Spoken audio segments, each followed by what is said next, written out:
안녕하세요. 안녕하세요. 네. 지난주에 제가 깜짝 놀랐어요.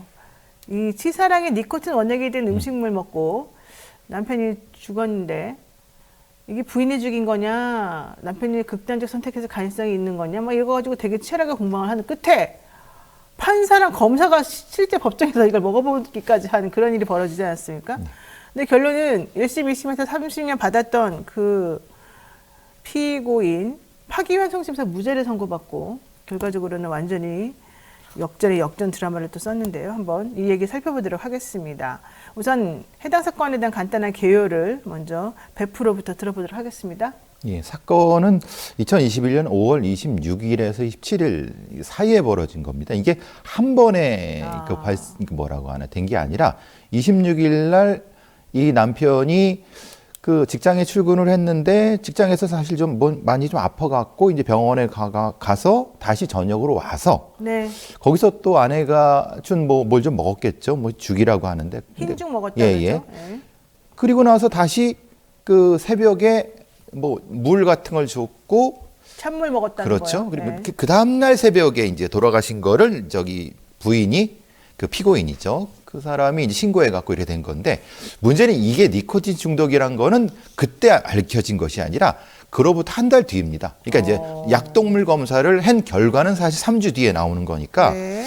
그러니까 경찰에서는 처음에는 이게 변사 사건이고 그러니까 좀 이상하긴 했어도 약동물 검사가 나오지 않은 상태에서 뭐 좀 그러다가 결과가 나온 상태에서 이거는 저기 그 이전에 있었던 니코틴 살인 사건이 아니겠느냐 해서 거기에 따라 수사가 진행된 거라서 이게 한 번에 모은 게 아니라 조금 늘려진 거를 이렇게 압축시킨다고 생각하시면 될 거고요. 네. 이게 정황은 그렇습니다. 이 부인이 내연남이 있었습니다. 그건 뭐 네, 밝혀진 그 바고. 들었죠. 네. 그리고 이제 남편이 돌아가신 다음에 그걸 가지고 돌아가신 명의로 뭔가 이제 뭘 얻은 거죠. 보험도 1억 8천만 원 정도 상당. 있었고 그 네. 뒤에 뭘 뒤에. 이제 은행에서 이제 대출을 받은 거. 이게 네. 이제 정황상 보면은 내연남과 짜고 한 거 아니냐라고 한 부분이 있어갖고 이 핵심은 이겁니다. 말씀하신 것처럼 둘이 짜고 니코틴을 이용해서 살해를 했느냐, 아니면은 그게 아니라 니코틴으로 자살을 했느냐. 네. 여기 핵심이 뭐냐면 이 남편이 흡연자냐 아니냐. 처음에는 여러 가지 언론도 그렇고 해서 담배 끊은 지 오래됐다고 했는데 재판 과정에서 밝혀진 거는 남편 흡연자가 아니라면서요. 아니에요. 뒤에 흡연자였다는 예. 거야? 그러니까 그 아들이 또 다른 얘기하면서 그러니까 이게 일부만 알려져 갖고 그러니까 아니 그러면 흡연을 했으면은 남아있을 수도 있지 않을까라고 하는 게 좀 바뀌게 된 그러니까 판사님들이 좀 다르게 생각하실 분들이 그 부분이 있었고요. 여기서의 문제는 이제 치사량이 얼마인가. 그리고 또 하나는 새벽 시간에 이 사람 그러니까 돌아가신 분 명의로 코인으로 투자를 했어요. 부인이? 그러니까 그러면 돌아가신 분이. 2시쯤에 그 기록이 나왔어요. 그러니까 사망 시간이 언젠데? 그러니까 말하죠. 그게 그거죠. 그러니까 찰문을 주었다고 하는 게 1시 정도라고 해요. 네. 근데 먹고 흡수돼 갖고 가장 이제 혈중 농도가 높을 때가 1시간 반 뒤인데 그때 어떻게 살아 있었다면 말이 되느냐? 네. 이 정황 때문에도 사실은 그래서 판사님 무죄가 나온 거다. 그러니까 이제 의문을 가서 다시 한번 재판을 해라. 그러니까 몇 가지 상황에서 분명히 이 아내분이 그러니까 이제 네. 피고인이죠. 그 니코틴 원액을 산 건 맞아요. 그런데 이거를 어떻게 왜 근데 또 판사님이나 검사님이 이걸 드셔보신 거냐면은 아니 이거를 찬물에 타서 먹을 수 있느냐? 너무 냄새가 심해요. 그러니까 못 먹는다 못 그러더라고요. 먹는다면 그러면 뭐냐면 뭔가 약을 탔거나 아니면 뭔가 수면제를 먹였거나 아니면 술을 먹였거나. 근데 시체에서 그게 안 나왔어요. 혈중 농도도 안 나왔고 약물도 안 나왔어. 네. 아니 그러면 이거를 어떻게 먹일 수 있냐? 이걸 강제로 입을 벌린 것도 아니고. 그러니까 주사 바르는 약도 없고.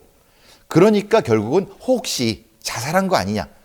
이 논란 때문에 펼쳐보면은 이 판사님들의 판단이 갸우뚱하지만 그럴 수도 있겠다는 생각도 듭니다. 네. 어쨌든 이 논란 때문에 그러니까 의심나면 피고인의 이익으로 정확히 말하면 검찰이 명확하게 입증을 못했다. 기전을 입증 못했다가 정확한 표현입니다. 네, 그러니까 좀 정리를 해보면 2021년 5월 26일부터 27일 사이에 남편 A 씨에게 세 차례에 걸쳐서 치사량 이상의 니코틴 원액이 든 음식을 먹였다는 겁니다. 그래서 남편이 급성 니코틴 중독으로 사망에 이르게 되었다는 게 이제 검찰의 처음 주장이죠. 발표였고, 이때 당시에 부인이 무엇을 먹였느냐? 미숫가루, 그리고 흰죽, 찬물을 먹도록 했는데 남편이 그 중간에 응급실도 갔다 왔었어요. 그러니까요. 예. 그러니까 부인이 응급실 갔다 온 다음에 또 뭘 먹였다 이런 것보다도 아니 응급실까지 갔다 와서 처치까지 다 한 사람인데 어떻게 이 사람이 부인에 의해서 죽게 되겠느냐 이것도 그렇죠. 좀 의심스러운 부분 중에 그렇죠. 하나였었죠.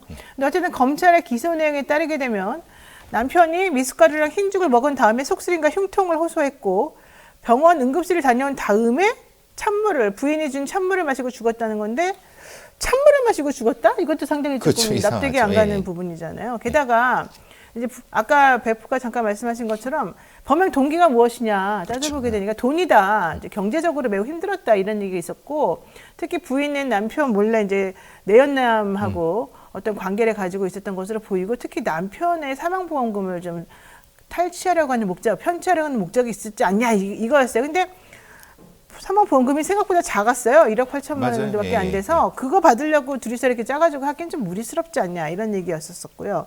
그러니까 아니다. 남편 부동산도 있었고 예금도 있었었고 여러 가지 자산들이 있었기 때문에 그걸 종합적으로 자기네 마음대로 하려고 했었던 거다. 이게 또 이제 검찰의 주장이었습니다만. 그래서 이제 그러면 도대체가 이 사람이 현실적으로 이렇게 과연 그 정도 동기 가지고 남편을 그렇게 죽일 수 있느냐? 죽이려면은 니코틴 원액을 편하게 먹을 수 있어야 된다. 본인이 모르게. 그렇죠. 근데 그래서 한번 해봤더니 도대체 역해서 먹을 수가 없었다는 거예요. 그렇죠. 검사도 먹어보고 판사도 먹어봤다는 거잖아요. 법정에서 먹어보니까 못 먹겠다는 변호사는 안 먹어봤네요. 거죠. 변호사는 저기가 먹을 리가 없죠. 근데 여기서 핵심은 이게 네. 조금 한 거는 1심 30년, 2심 30년 나왔는데 1심 30년의 판결 내용과 2심 30년의 판결이 다 다릅니다. 네. 왜냐하면 지금 이제 검찰은 첫 번째 미숫가루와 흰죽을 먹인 것도 니코틴을 넣은 거라고 했는데 문제는 그거에 대한 입증이 없습니다. 왜냐하면 그 병원에서 이분이 살아 돌아오셨기 때문에 그걸 검사하진 않았어요. 그러니까 니코틴이 여기에 미숫가루나 흰죽을 넣었다 하더라도 이미 분황이 됐고 살아오셨기 때문에 넣었다는 입증은 검찰이 해야 되는데 맥락상 흉통이나 속쓰림 때문에 그렇다고 하지만 판사들은 어떻게 봤냐면 아니 그거는 식중독으로도 가능하다. 봤기 때문에 1심은 두 가지다. 다 유죄라고 봤지만 그렇지만 2심은 2심에서는 앞에 거는 무죄, 찬물만. 물만 이렇게 된 거죠. 3심은 또 이렇게 된 거고. 그러니까 법원에서 판단한 거는 피해자의 반응, 그러니까 태도를 보니까 이건 니코틴 중독 현상이다. 흰죽을 먹은 다음에 이 사람이 구토하고 가슴 통증 같은 것들을 보였는데 이게 말해 전형적인 니코틴 중독 증상이었다 이렇게 인정을 한 거였는데 변호사들이 무슨 소리냐 응급실 갔다 와서 다 해결되지 않았냐 그럼 그때 그렇죠. 당시 니코틴 반응이 나왔어야 되는 거 아니냐 이 얘기였죠. 없으니까 식중독일 수도 있다. 그렇죠. 그건 당신들이 입증 못한 건 당신 이렇게 돼갖고 이제 근데 문제가 되는 거죠. 니코틴 그 검사를 안 해보면 또 사실 알 수 없는 거 아니었어요? 그렇죠. 네. 알 수 없으니까 알 수 없는 건 피고인이 이기죠. 그러니까 사실은 그 검사가 처음에 이거 할 때 조금 검사인지 수사관 경찰인지 초동 수사할 때 조금 더 치밀하게 했었어야 되는 거 아니에요? 생각도 좀 그렇죠. 들긴 해요. 아무래도 빨리 가갖고. 예. 근데 문제는 이게 한 달 뒤니까 그때 병원에서 그걸 찾기가 어렵겠죠. 어렵죠. 예, 아시는. 사실은 예, 처음부터 뭐 니코틴 중독이라고 하는 게 뭐 일반적인 것도 아니고 그렇죠. 그걸 의심해가지고 미리미리 야 얘는 모든 가능성이 있어 이러면서 다 해볼 수는 없는 그렇게는 거니까. 어렵죠, 사실은. 예, 그래서 현실적으로 증거 찾기가 쉽지는 않습니다. 근데 더더군다나 남편이 또 극단적 선택을 하려는 생각이 있었던 것으로 보이는 정황도 많이 나왔죠. 그렇죠. 그러니까 스스로 그냥 먹었을 가능성도 있다 이렇게 본 것 같아요. 그렇게 본 거로 이제 판사니까 그런 가능성이 있는 한 어느 정도 있는 한 네. 이걸 유죄를 주기는 어렵다라고 그렇죠. 하는 거고 특히 이제 뒤집어지게 된 건 아까 말씀드린 것처럼 흡연자 비흡연자에서 갈려버렸어요. 네. 예. 처음에는 부인은 흡연자고 남편은 비흡연자라는 것 때문에 예, 그렇죠. 와이프가 했을 거라고 많이 강력하게 얘기를 했었는데 이제 좀 전에 말씀하신 것처럼 재판 하다 보니까 아니라는 얘기가 계속 나와가지고 그렇죠, 나오고. 예. 그러니까 이렇게 됐습니다. 남편이 끊었다가 다시 폈을 수 있는 거죠. 그렇죠. 그러니까 그 가능성을 이제 검찰에선 예. 사실은 좀 놓친 걸 수도 있는 거죠. 예. 사실 그런 얘기를 안 했죠. 검찰 처음에 얘기할 그렇죠, 때는. 사실은. 예. 예, 그러니까 그 변호인은 사실은 열심히 찾은 거죠, 사실. 변호사가 변호인. 잘했군요. 예, 예, 그렇죠. 근데 참 이게 예. 이 니코틴 원액을 이용해서 죽는 게 인터넷으로 이걸 막 구입하기가 쉬운가 봐요. 그러니까 해외 직구는 거의 제한이 없습니다. 그러니까 지금 뭐 아시다시피 여러 가지 면에서 이게 원액이라고 하는 것 자체를 이게 뭐 금지할 어떤 법 조항이 없어요. 그래요. 그러니까 이제 이거를 법적으로 조금 차단을 해야 된다라는 얘기가 나오긴 나오지만은 실제 현실적으로는 이거를 아니 흡연자들이 이걸 피는데 이걸 어떻게 입증할 것이냐, 이걸 원액을 갖다 하는데 그러니까 이 사실은 좀 한계점이 있다라고 하는 거죠. 그러니까 이게 이 밝혀내는 거, 입증하는 게 합리적 의심 없이 밝혀내고 입증하는 게 쉬운 부분이 아니었던 것 같은데. 쉬운 부분은 분명히 아닙니다. 이건 분명히 검찰의 뭐 완벽한 잘못이라고 보기도 어렵고, 물론 이제 실수는 있었지만은 거기까지 참 검찰도 나름대로 열심히 했던 것 예, 같아요. 그렇죠. 예, 그런 자, 부분이 과거에 니코틴을 이용한 살인으로 유죄받은 사건들이 사실은 꽤 있었습니다. 예, 예. 그 이번에 무죄받은 사건하고 좀 차이가 있는 것으로 보이는데 예, 예.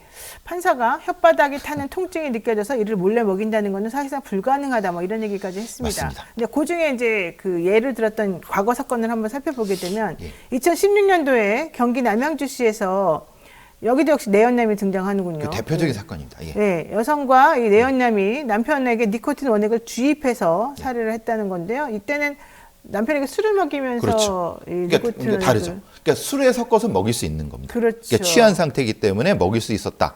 게다가 수면제 성분이 나온 걸 보면은 반항하지 못하도록 일단 수면제도 같이 먹여서 그렇죠. 한 거예요. 약간의 뭐라고 하나 이 가사 상태, 몽롱한 상태를 만들어 놓고 먹였다면 분명히 이건 가능한 부분이다. 그러니까 정신이 멀쩡한 상태는 못 먹겠죠. 근데 약간의 그렇죠. 이걸 같이 먹였다면 충분히 가능하다.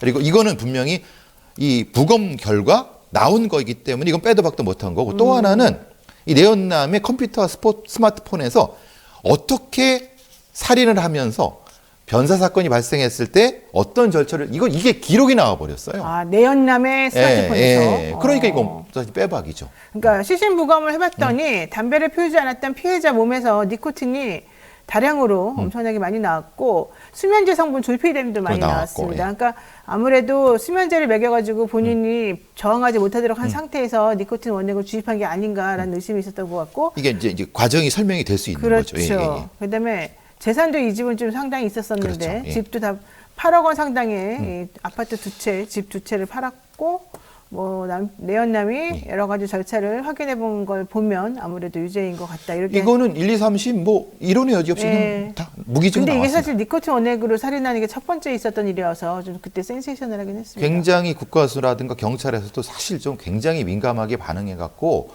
우리나라도 이럴 수가 있다라는 생각을 해서 좀 열심히 많이 했죠. 그리고 그 다음에 2017년도에 또 일본 오사카에서 신혼여행 갔다 온 부부 중에 한 명이 니코틴 원액으로 살해당한 사건이 있었었죠. 그렇죠. 요건 20대 남성이 19세 부인을 죽인 그렇죠. 걸로. 데리고 가서 죽인 거죠. 여기서 근데 실제로 일본 경찰에서 부검을 했는데 바늘 자국이 나왔습니다. 3개나 나왔습니다. 3개나. 그리고 이건 사실은 이 범인이 이렇게 생각했던 거죠.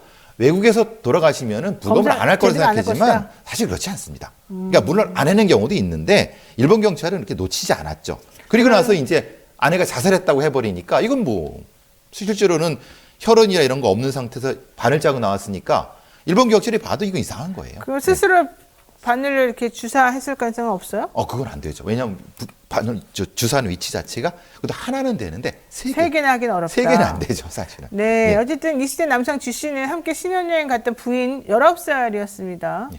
그 부인의 몸에 니코틴 원액을 주입을 해서 살해하고 공항에서 1억 5천만 원짜리 여행자 보험을 또 들고 부인이 자살했다고 거짓말한 것으로 증명이 됐습니다. 이 범인이 이 사건 말고도 위와 비슷한 그 전에도 그랬던 것 같아요. 전력이 있어요. 예. 그러니까 경찰에서는 이건 분명히 이건 이렇게 했다. 그리고 사실은 여자친구한테도 2016년도 12월에 똑같은 짓을 했어요. 그러니까 니코틴이랑 숙취해소제를 먹여서 죽이려고 했는데 여자친구가 냄새 맡으니까 이게 막 그거 안 먹었어요. 근데 그게 기록이 나온 거예요. 근데 데리고 가서 또 죽인 거죠. 그러니까 이 범인은 이게 작정을 한 겁니다. 그러니까 미성년자를 끌어갖고 거죠. 생면부지의 제3자에게 죽임을 당하는 확률보다는 믿고 있는 남편이나 부인이나 뭐 아는 사람이나 이런 사람에게 살해당할 가능성이 훨씬 높은 걸로 그렇죠. 얘기가 되고 있죠. 그렇죠. 이런 경우는 제3자한테 먹여서 이렇게 되기는 어렵죠. 그렇죠. 사실은 뭔가 저거 믿을 수 있는 어떤 사람으로부터 해경우가 니코틴은 그 가능성이 높죠. 네. 근데 어쨌든 담배, 니코틴 패치 같은 거 우리가 쉽게 구할 수 있지 않습니까? 그렇죠, 그냥 일반적인 가게에서도. 근데 이런 것들이 살인 도구로 변한다면 어떻게 예방할 수 있어요? 방법이 없을 것 같은데. 그렇죠. 사실은 방법이 없죠. 그러니까 이제 스스로 붙이지 않는 한 사실은 이거는 그렇게 되긴 어려운데 이게 가능하면 이런 거죠. 이제 뭐 저기 그 수면제를 다량으로 먹인 다음에 니코틴 패치를 여러 장 붙여 놓는 겁니다. 피부로 흡수되게. 그러면 그것도 위험합니다. 그러니까 그것을 어떻게 방어할 것인가에 대한 문제. 그리고 사실 국가에서는 여기서 고민했던 것이 코입니다. 코. 코요? 예, 코 점막으로 이게 스포이드 떨어뜨리는 거. 이건 이제 알려진 거기 때문에 제가 그래서 정확히 비검할 때도 여기를 먼저 스포이드로 예. 코에다가 원액을 예, 넣는다는 예, 거죠? 예. 그러니까 점막으로 들어가는 방법으로. 그건 되게 빨리 흡수된다는데. 예, 그렇죠. 근데 그거는 이제 일정 정도 정신을 잃게 만들어 놓고 해야 되기 때문에 그것도 사실은 어려운 쉽지 부분인 않죠. 거죠.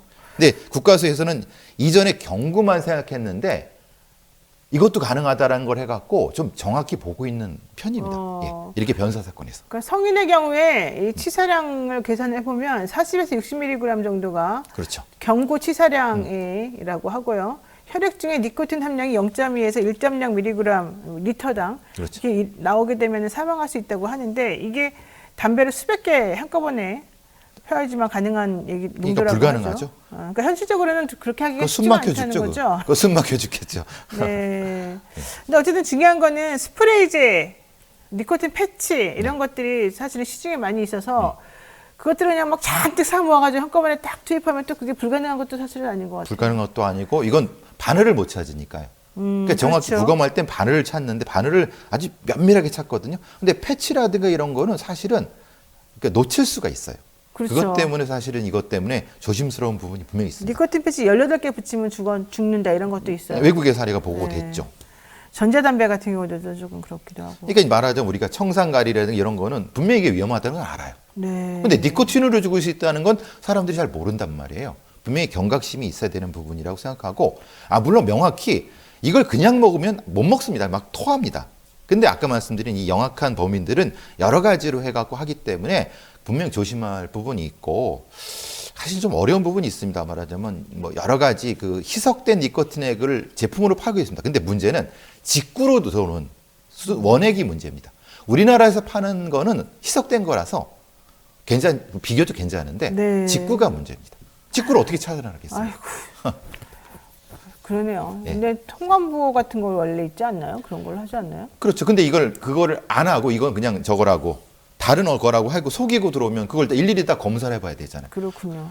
이거는 사람은 흔히 마약견도 이거를 확인 못 하거든요. 그렇죠. 하여튼간 정말 살인 끔찍합니다. 저는 돈 때문에 사람 죽이는 거 너무 끔찍한 것 같아요. 얼마나 잘 먹고 잘 살려고 생각해 자기랑 그렇게 사랑한다고 했던 사람의 목숨을 빼앗을 수 있는지. 물론 이 사건 얘기를 하는 게 지금 아닙니다. 그렇죠. 예. 근데 어쨌든 사람이 제일 무섭다 이런 말을 안 할 수가 없는 상황이 됐습니다. 자, 다음 이슈 간단히 보겠습니다. 문경 공장 화재로 목숨을 잃은 두 젊은 소방관 연결식이 지난 3일에 있었습니다. 유가족과 동료 대원 그리고 시민들까지 이 소방관들의 마지막 가는 길을 배웅을 했는데요. 이분들은 나는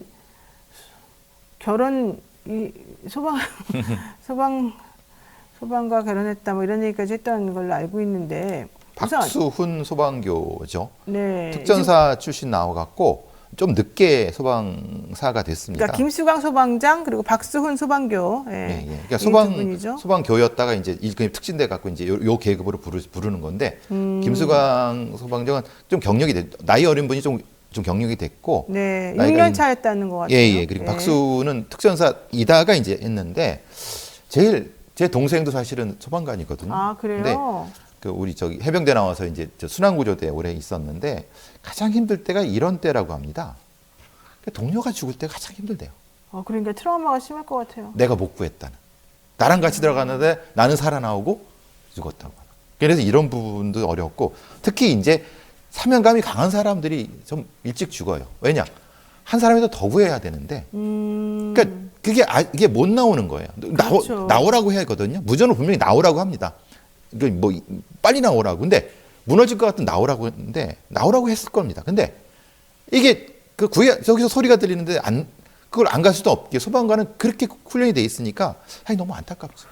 그러니까 사실은 그렇게 다른 사람을 구해야 된다는 이 사명감 또 이타심 이런 게 많은 사람들이 그런 직종에 그렇죠. 가겠죠. 그렇게 될 수밖에 또 없죠. 가서 많이 경험을 하다 보게 되면 정말 이 피해자들이 막 너무 안타깝게 구해주세요 그러는데 그렇죠. 그 말을 무시하고 나 혼자 살겠다고 나오기가 곤란하겠죠. 근데 미국은 가이드라인이 있어갖고 저기서 구해달라고 해도 들어가지만 하면 안 들어갑니다. 그렇죠. 아니 우리도 원래 그렇게 하면 안 되는 원래 걸로 알고 매뉴얼이 있어요. 있습니다. 예, 예. 예. 근데 이제 또 현실에 부딪히다 보면 어렵다 그러더라고요. 제가 그렇죠. 물어보니까는. 맞습니다. 근데 어쨌든 이 김수강 소방장 아버지는 우리 애가 원래 아침밥 안 먹는데 그날따라 아침 먹고 갔다 이런 얘기까지 하면서 그렇죠. 우리 가족의 마지막 식사였다 이런 얘기를 해요.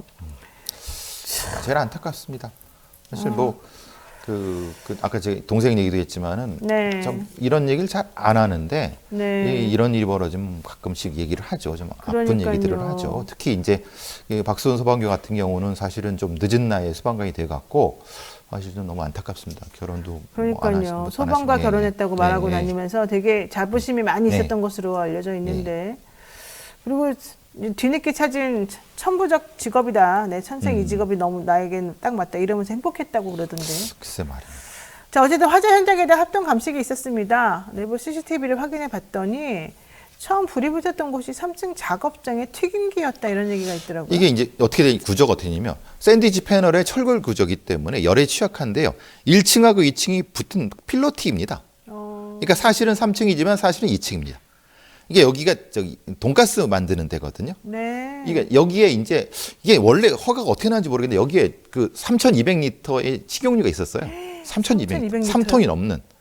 그러니까 만약에 열기가 올라가면 위로 올라가는데 이게 그래서 유증기가 해갖고 이게 갑자기 해갖고 무너졌을 것이다. 이건 뭐 정확히 저도 방화수사관을 해봤지만 이건 명확히 그럴 가능성이 높은데. 네. 그러니까 사실 들어가면 안 됐었죠. 그러니까 이제 그런데 이제 분명히 거기 공장 직원이 거기 사람이 있다고 해버리니까 안 들어갈 수가 없는 상태에서 그래서 정확히 이게 위험물 취급을 받는 상태에서 놓은 건지 그 정확한 기준을 맞춘 건지도 분명히 찾아봐야 되는 부분인 거고 스프링클러는 작동했다고 하는데 그 지점으로 한 건지 이게 물이 튀는 상태에서 그러니까 식용유가 튀는 상태에서 물을 했다. 이건 잘 안 되거든요.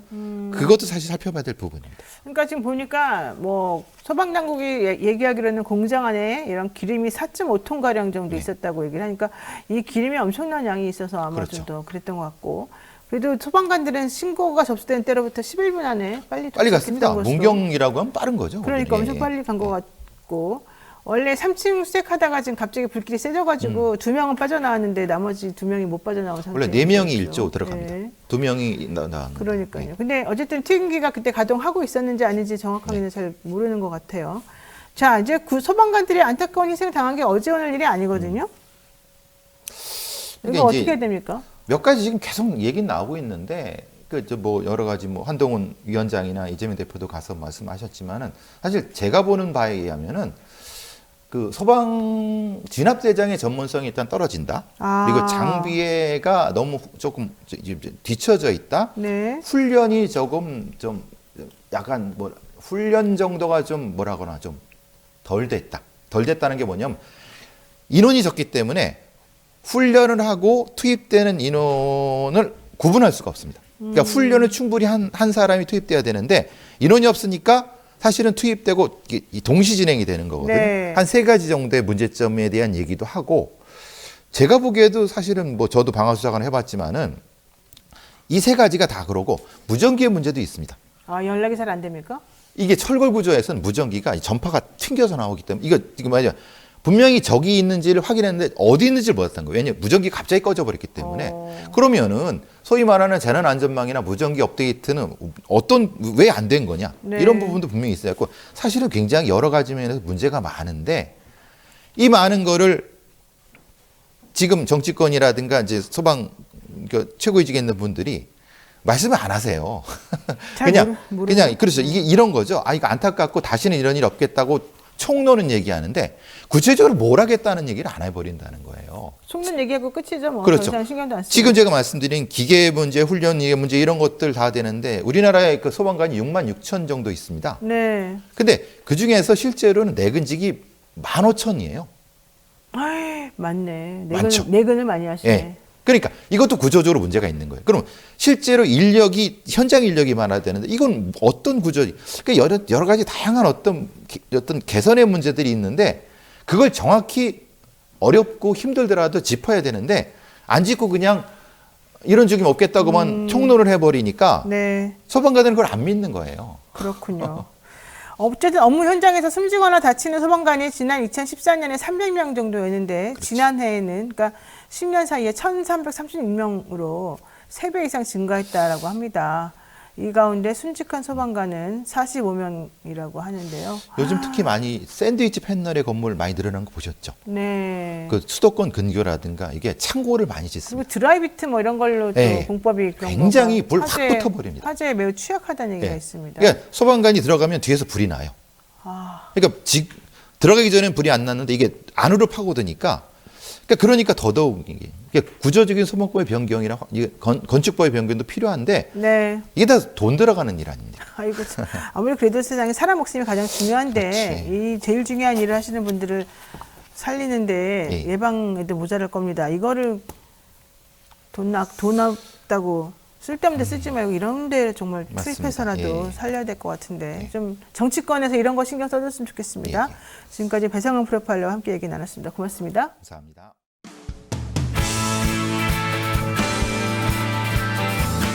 이승영 뉴스마트 본부장 그리고 박지용 정치부 기자 함께 만납니다. 어서 오십시오. 안녕하세요. 네, 우리 탄압의 아이콘 박주영 잘 지내셨어요 일주일 동안? 네, 잘 지냈습니다. 네, 얼굴은 더 좋아지고 있는데. 네. 근데 이렇게 너무 선하게 생겨가지고 좀 그렇습니다. 정치부 출입하는 기자 같지는 않아요. 약간 페인팅일까요? 그렇죠. 그래서 요즘 좀 이렇게 안 좋게 보이려고 염색도 좀 안 하고 있고 일부러 일부러. 최대한 안 좋아 보이려고 하고 있어요. 아 그래요? 그래도 또 잘생긴 건 어쩔 수가 없네요. 자. 쇼미더민심 뉴스마트 의뢰로 미디어 토마토에서 실시한 여론조사로 한 주간의 여론 동향을 파악해 보도록 하겠습니다. 우선 그 총선 전에 정당 지지율 한번 볼까요? 어떻게 돼 있습니까 이번에? 네, 더불어민주당이 43.8%, 국민의힘이 38.1%, 그다음에 이준석 신당, 개혁신당이죠. 6.8%고요. 이낙연 신당이 3.2%, 없다. 그 외에 다른 정당 잘 모르겠다. 정의당 이런 순입니다. 뭐 다른 여론조사에서는 이준석 신당 3%대다 이래가지고 충격받았다는 이런 기사도 나왔는데 여기 보니까 아직도 6.8% 정도 좋게 나오긴 하네요. 네. 이건 무슨 뜻일까요? 민주당하고 이 격차가 사실은 상당히 벌어지고 있는데 국민의힘.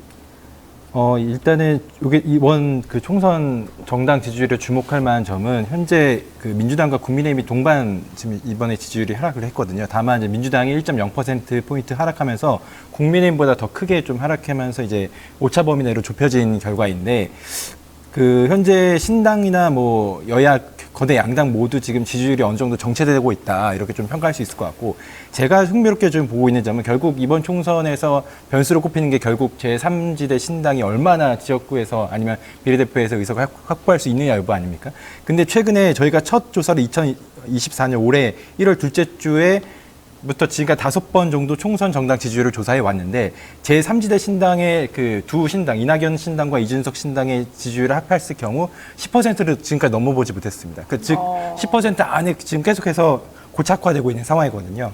그래서 결국 이 10% 안에서 이 범위를 넘어서지 못하면 결국 지역구 선거에서도 제3지대 신당이 어려울 수밖에 없다. 이런 지금 분석이 나오고 있거든요. 전문가들 사이에서 의견을 들어보면 네. 결국 총선에서 유권자들이 투표를 할 때는 이 사람이 당선돼야 된다는 생각을 하기 때문에 결국 10% 정당의 지지율 갖고는 결국 양당 지지율로 수렴될 수밖에 없다. 지금 이런 얘기가 나오고 있습니다. 그러니까 뭐 당장은 이준석 신당이든 이낙연 신당이든 뭐 개인적으로는 그 당을 지지할 수는 있어도 실제 투표장에 들어가게 되면 어쨌든 양당에 투표할 수밖에 없는 구조다 이런 얘기가 있는 거죠. 그렇습니다. 이번에 그 흥미로운 게 좀 몇 개 있는데 뭐 그동안 유사한 패턴이 계속 되고 있어요.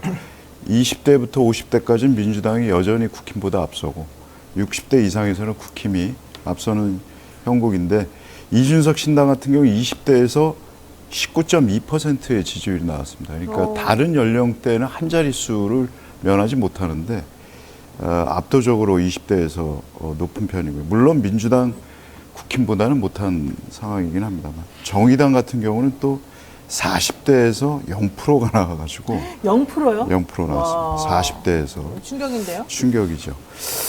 그리고 지역별로도 뭐 보면 그 민주당이 서울에서를 한번 보면 이게 다 오차 범위 내인데요. 서울에서 민주당이 43.7%, 국민의힘이 40.4%, 많이 쫓아온 것으로 지금 그러네요. 되고요. 인천 경기 지역 보면 민주당이 46.9%, 국민의힘이 36.1%, 한 10% 그래도 아직까지는 차이가 있습니다. 그러니까 이게 되게 중요한 부분인데요. 사실 지난번에 조선일보에서 먼저 터뜨린 것 중에 하나가 국민의힘 지금 투표하게 되면 네. 뭐 서울에서 6석밖에 안 된다. 몇 석밖에 안 된다. 그래가지고 충격이다. 이래놓고는 예방주사 딱 맞추고 나서 그다음에 계속 올라오고 있어요. 격차가 줄어들고 있고 아직까지 경기도에서는 민주당이 우세한 것으로 나옵니다만은 이 서울 쪽에서 이렇게 좀 뒤집어지고 있다는 것은 상당히 민주당 입장에서는 좀 생각해봐야 될 만한 네, 부분인 것 위기로 같아요. 받아들여야죠. 네. 예. 이게 정권 심판이 아무리 있어도 이게 강론에 들어가서 이렇게 되면 안 될 수 있는 거 아닙니까? 그렇죠. 정작 그 본 경기에서 네. 어떻게 될지 모르는 상황입니다. 지금 그러니까요. 상황을 보면. 이거 되게 중요한 부분인 것 같습니다. 그리고 정의당도 좀 뼈아파야 됩니다. 40대에서 지지하는 사람이 0%라뇨. 물론 뭐 아주 조금 뭐 있긴 있겠습니다만 이거는 정말 충격이죠. 왜냐하면 그동안에 정의당을 지지하던 사람들의 대다수가 이 40대, 50대 연령대 사람들이 아니었을까 생각이 드는데 이들이 결국은 다 실망했다는 얘기밖에 안 돼서 이것도 또 정의당 입장에서도 사실은 생각해봐야 될 것 같습니다. 이번 조사는 ALS 무선전화 방식으로 진행이 되었고 표본 오차는 95% 신뢰 수준의 플러스 마이너스 3.1%포인트이고 표본 조사 완료수는 1,010명, 응답률은 2.8%로 집계됐습니다. 응답률이 매우 낮아졌네요. 이 밖에 자세한 기회와 결과는 중앙선거 여론조사 심의위원회나 서치동 홈페이지를 참조하면 될 것 같습니다. 근데 어쨌든 지난주에 계속 나온 게 이준석 대표가 공무원, 소방공무원 하려면은 여자도 병역의무를 이행하라라든가 또 내지는 한동훈 비대위원장하고 서로 설전 벌이면서 뭐 싫으면 시집가라 이런 얘기까지 나오고 참 황당한 얘기가 많이 나왔는데 지금 국민의힘도 뭐 그렇고 이준석 신당도 그렇고 별로 이렇게 차이는 없네요. 그런 말이 나오거나 말거나. 그러니까 이준석 대표 같은 경우는 현재 좀 확실하게 노선을 정해서 지금 타겟팅을 네, 하고 있는 상황이거든요. 그렇죠. 네. 20대와 20, 30대와 남성 이 유권자층을 중점적으로 해서 타겟팅을 하고 있기 때문에 펜코 위주 아닙니까? 너무 네, 심하게. 맞습니다. 그런 위주로 하기 때문에 이준석 대표 같은 경우는 본인의 계획대로 지금 가고 있다고 봐야 되고요. 결국 근데 이거의 문제점은 결국 신당이 어느 정도 확장할 필요가 있는데 지금 총선 60여일 정도 남은 상황에서 어느 정도 지지율이 성과가 나고 해야 앞으로 빅텐트를 한 데 있어서도 어느 정도 우위를 갖고 할 수 있는데 네. 지금 이렇게 타겟팅을 좁게 하고 있는 상황에서 과연 지지율 확장이 이루어질 수 있을까? 이 부분은 좀 의문스러운 부분입니다. 바로 그겁니다. 지지율 확장, 이게 중도를 넘어서지 못하고 계속 갈라치기 전법으로 나가면 옳지 않다 이런 얘기인 것 같은데 또 근데 어쩔 수 없다 이런 얘기도 들리더라고요. 이준석 대표 측에 물어보니까 우리 어쩔 수가 없어. 우리가 뭐 몰라서 그러겠니 이런 얘기도 하던데. 이미지 세팅이 그렇게 됐기 때문에 예. 그러니까. 그 이상의 무언가를 하려면 다른 어떤 전략을 갖고 와야 되는데 지금 당장 총선의 코앞인데 뭐 그럴 수 있겠습니까? 그렇죠. 그러면 또 있던 것도 어떻게 될지 모르니까. 자, 이번 주 정당 지지율에서 연령별, 지역별 특징적인 부분 아까 뭐 간단히 살펴보시긴 했습니다만은 전체적으로 지금 우리 본부장이 보시기에 어떻습니까? 저는 이준석 신당만 잠깐 말씀드릴게요. 지역별로는 대구 경북 지지율이 가장 높았어요. 대구 경북? 예, 오히려 11.4% 네. 이렇게 받았는데 가장 낮은 지역이 어딘지 아세요? 광주 전라. 호남 지역에서는 3.5%밖에 안 나왔습니다. 이준석 신당이. 원래 이준석 신당이 원래는 광주나 호남에서 괜찮다 그랬는데. 호남에서 괜찮다고 했는데 오히려 이번 조사에서는 3.5%로 다른 모든 지역에서 가장 낮은 그런 응답률을 보였고요. 이 부울경이나 세종, 대전, 충청 이런 데서는 한 자릿수 정도 나왔고 이 수도권에서 아까도 말씀드렸습니다만 민주당이 계속해서 좁혀지고 있다. 국힘하고. 그거는 좀 유념해서 봐야 할 대목인 것 같습니다. 그러네요. 예. 계속해서 대통령이 민생 토론에 선심성 공약 내세우고 있고 어제도 한동훈 비대위원장이 그 얘기 하지 않았습니까? 메가시티 왜 갑자기 다 폐기된 줄 알았는데 갑자기 끌고 들어와서 김포의 봄 예. 얘기하면서. 아마 총선 전까지는 계속해서 한마디씩 던질 것 같아요. 예? 아니 근데 솔직히 나는 내가 김포 주민이면 기분 나쁠 것 같아요. 저는 김포 안 살지만 아니 안 되고 지금 현실적으로 불가능하다는 거 뻔히 알면서 장난하는 것도 아니고 희망 고문하는 것도 아니고 이게 뭐냐. 게다가 책임 있는 이 여당의 이 대표가 아무렇게나 그냥 아니면 말고식으로 던져놓고 보자. 우리한테 지금 뭐 계속 앞에서 이렇게 뭐 흔들듯이 먹을 거 갖다 놓고 흔들듯이 이거는 좀 부적절한 거 아니에요? 그러니까 메가시티를 왜 하는지에 대한 당위성이 없어요. 네. 설득이 안 되면 그냥 집값이 오를 것이라는 막연한 기대 가지고 거기에 기대서 그냥 표심 자극해 보려는 아니, 그런 뭐 그러면서 또 계산으로밖에 볼 수 없죠. 그분이 하는 거는 김포라든가 뭐 구리라든가 이렇게 애매하게 국민의힘에게 유리할 수 있는 그런 딱 장소만 골라가지고 맞습니다. 딱 그 서울 경계에 있는 아주 딱 눈에 보이는데 치사하게 치사하게 그러시는 것 같아요. 자, 선거제를 놓고 여야가 대립을 하면서 선거의 게임의 룰 아직은 안 정해졌습니다만 어쨌든 이재명 대표는 준연동형 비례대표제 네. 지금 얘기를 했습니다. 요거에 대해서도 물어보셨죠? 네, 이게 어저께 발표를 했는데 그 전에 조사한 겁니다. 그래서 민주당이 과거 병립형 비례대표로 회귀하려는 움직임을 보이는 것에 대해서 어떻게 생각하십니까? 이렇게 물었고요. 네. 현실적인 선택으로 적절하다고 생각한다가 37.9%, 지난 대선 공약을 파기한 것으로 부적절하다고 생각한다가 42.6%, 네. 잘 모르겠다 19.5% 이렇게 나왔습니다. 근데 어쨌든 지난 대선 공약을 파기한 것으로 부적절하다는 의견이 더 많았는데 네. 여기에 좀 부합하는 준연동형으로 네. 정리를 했기 때문에 오히려 이재명 대표는 선관이 있었다 이렇게 보는 게 맞아요? 이게 전반적으로 지금까지 저희가 이번 조사까지 해서 병립형 회귀와 그리고 뭐 준연동형 현행을 어떻게 할 것이냐 이 유지하는 거, 부분에서 네. 물어봤을 때 국민 여론은 거의 비슷한 것 같습니다. 그러니까 어느 한쪽으로 뭐 병립형 회귀를 원하는 국민들도 있고 또 준연동형 유지해야 된다는 국민들도 있고요. 이게 사실상 선거제가 굉장히 복잡하기 때문에 네, 이 맞아요. 복잡한 비례 선거제 속에서 국민들이 그러면 병립형이냐 준연동형이냐 이 부분에 대해서 약간 조금 잘 모르겠다라는 부분도 있거든요. 이번 조사에서도 무려 20% 가까이가 좀 잘 모르겠다라는 응답을 보일 만큼 이 선거제에 관해서 조금 어려운 부분이 있는데 이걸 정치권에서 조금 쉽게 설명할 수 있는 그런 기회도 있어야 된다고 생각합니다. 네. 자, 이재명 대표 발표에 따라서 준연동형 비례대표제 결국 한 개 어떤 위성정당 등장할 수밖에 없습니다. 네. 사실 이제 이렇게 되면은 이준석 신당이나 이낙연 신당 입장에서 나쁜 건 아니거든요. 오히려 더 좋거든요. 또 안에 들어가기가 좀 쉬워지는 거 아니에요? 비례만 근데- 잔뜩 내놓고. 근데 위성 정당을 양당에서 이미 지금 국민의힘 국민의 미래 만들었어요. 온라인 창당 발기인 대회까지 했는데 그런 상황에서 어디 한쪽을 타야 되는데 과연 이준석 신당하고 이낙연 신당이 그 둘 중 하나를 탈 수 탈까요? 있을까? 그렇게 못한다. 그거는 반윤 반명해서 나온 사람들인데 어디 지금 타겠습니까? 그 이재명 대표가 어제 발표한 거는 말하자면 용해인 의원이 애초에 주장했던 그렇죠. 제안했던 그거와 맥락을 상통하는 맥락이 있기 때문에 거기에 부합하는 것이지 지금 나가 있는 개혁신당이나 혹은 뭐 새로운 미래인가요? 뭐 이름이 너무 많아서 하여튼 그쪽하고는 복잡해요. 별로 관련이 없다.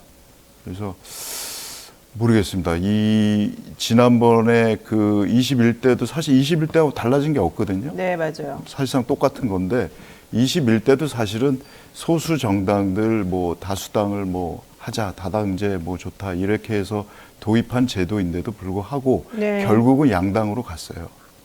그때 당시에 비례를 가지고 국민의힘 전신 미래통합당 그때 뭐였죠? 미래한국당이 한 19석 가져갔고요. 그다음 민주당의 더불어시민당이 17석 가져갔습니다. 그러니까 뭐 나머지를 가지고 이제 정의당이나 뭐 이렇게 나눠 가졌는데 이번에도 그렇게 재현될 가능성이 높다.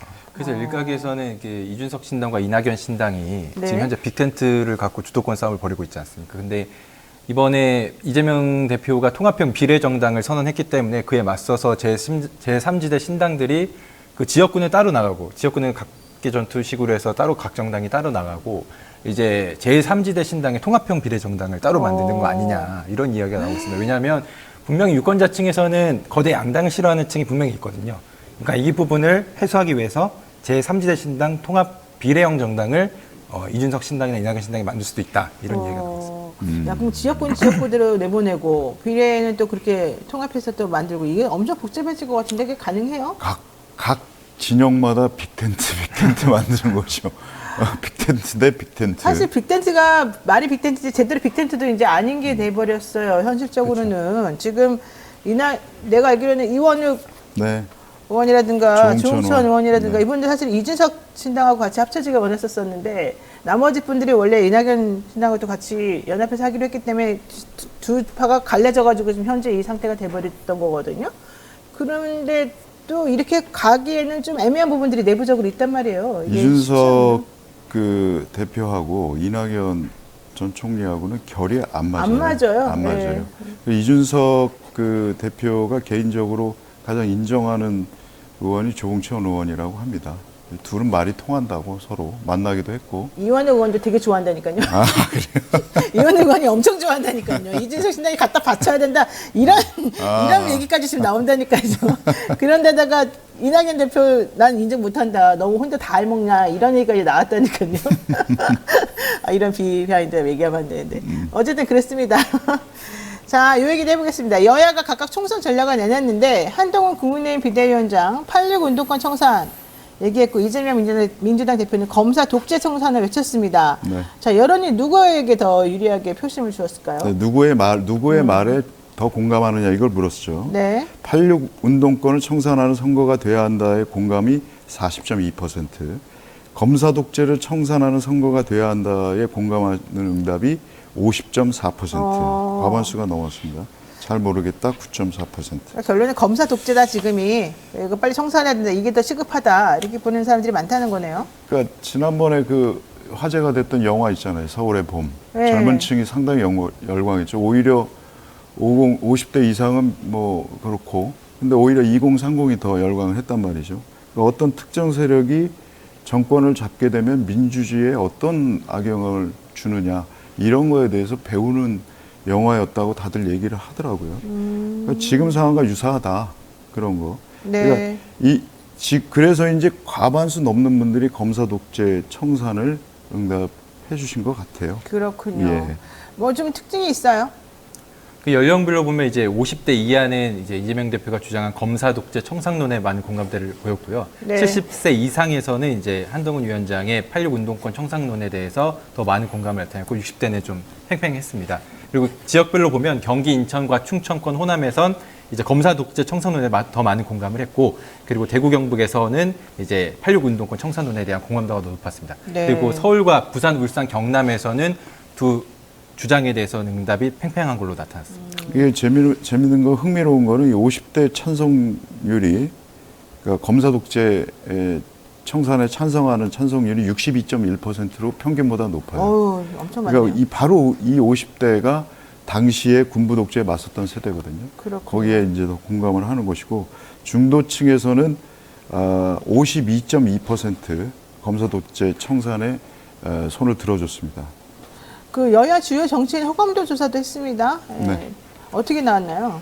1등, 1위, 2위 얘기하는 그렇습니다만 이재명 민주당 대표, 더불어민주당 대표가 40.7%고요. 두 번째가 한동훈 46%. 40.6%. 예. 네. 한동훈 국민의힘 비상대책위원장이 28.4%로 두 번째고요. 윤석열 대통령이 11.5% 나왔네요. 세 번째. 그다음에 이준석 대표가 6.4, 이낙연 전 총리 5.1% 이런 순으로 나왔습니다. 야, 윤석열 대통령은 좀 굴욕인데요? 11.5%는 너무 심한 거 아닙니까? 근데 다 예상했던 거 아닙니까? 그러니까 이번 조사는 그러니까 신뢰도 조사인데요. 신뢰죠, 네. 신뢰. 신뢰할 수 신뢰도 있느냐? 네, 신뢰할 수 있느냐. 누구를 이 더 부분인데 가장 신뢰하십니까? 이 부분에서 주목할 만한 점은 이재명 대표가 이제 대부분의 연령이나 이제 지역별에서는 높았고 신뢰도가 높았고요. 이제 과연 이제 한동훈 위원장과 윤석열 대통령을 둘 차이. 비교했을 때 예. 과연 어느 인사에게 더 신뢰를 할 것이냐. 국민의힘 핵심 지칭을 할 수 있는 뭐 대구, 경북, 부산, 울산, 경남, 뭐 보수층, 국민의힘 70세. 지층 예. 모두 한동훈 위원장이 앞서는 것으로 나타났습니다. 그러니까 아. 현재 상황에서는 한동훈 위원장에 대한 국민의 신뢰가 윤 대통령보다 높다 이렇게 좀 평가할 수 있을 것 같습니다. 국민의힘 지지층에서 한동훈 위원장에 대한 신뢰도 지지가 64.4%로 윤 대통령이 26.1%보다 2배 이상 높더라. 네. 야, 이거 되게 윤석열 대통령이 한동훈 위원장을 싫어할 만한 이유가 또 하나 생긴 것 같습니다. 근데 윤 대통령 그 신뢰도는 연령층으로 봐도 전 다 연령층에서 낮아요, 다 낮아요. 이재명, 한동훈에게 밀립니다. 자, 그럼 윤 대통령 국정 운영에 대한 평가도 있었죠? 근데 이거는 오히려 또 생각보다 좋은데요? 이게 물론 뭐 조금 떨어지긴 했습니다만 어떻게 네. 됐어요, 박 기자? 예. 이 국민이 38.4%가 윤 대통령의 국정 운영을 긍정평가했고요. 그리고 이 긍정평가 수치는 지난주에 비해서 0.9%포인트 하락한 수치입니다. 그리고 부정평가는 지난주 57.3%에서 이번 주 59.0%로 지난주에 비해서 1.7%포인트 정도 상승했고 잘 모르겠다는 응답은 2.6%로 나왔습니다. 지난주 금요일날 갤럽 조사에서는 대통령에 대한 지지도가 30%대 미만으로 29%대로 나왔는데, 리얼미터는 또 올랐죠. 예, 37% 오르는 추세라 또 이렇게 네, 나오고요. 네.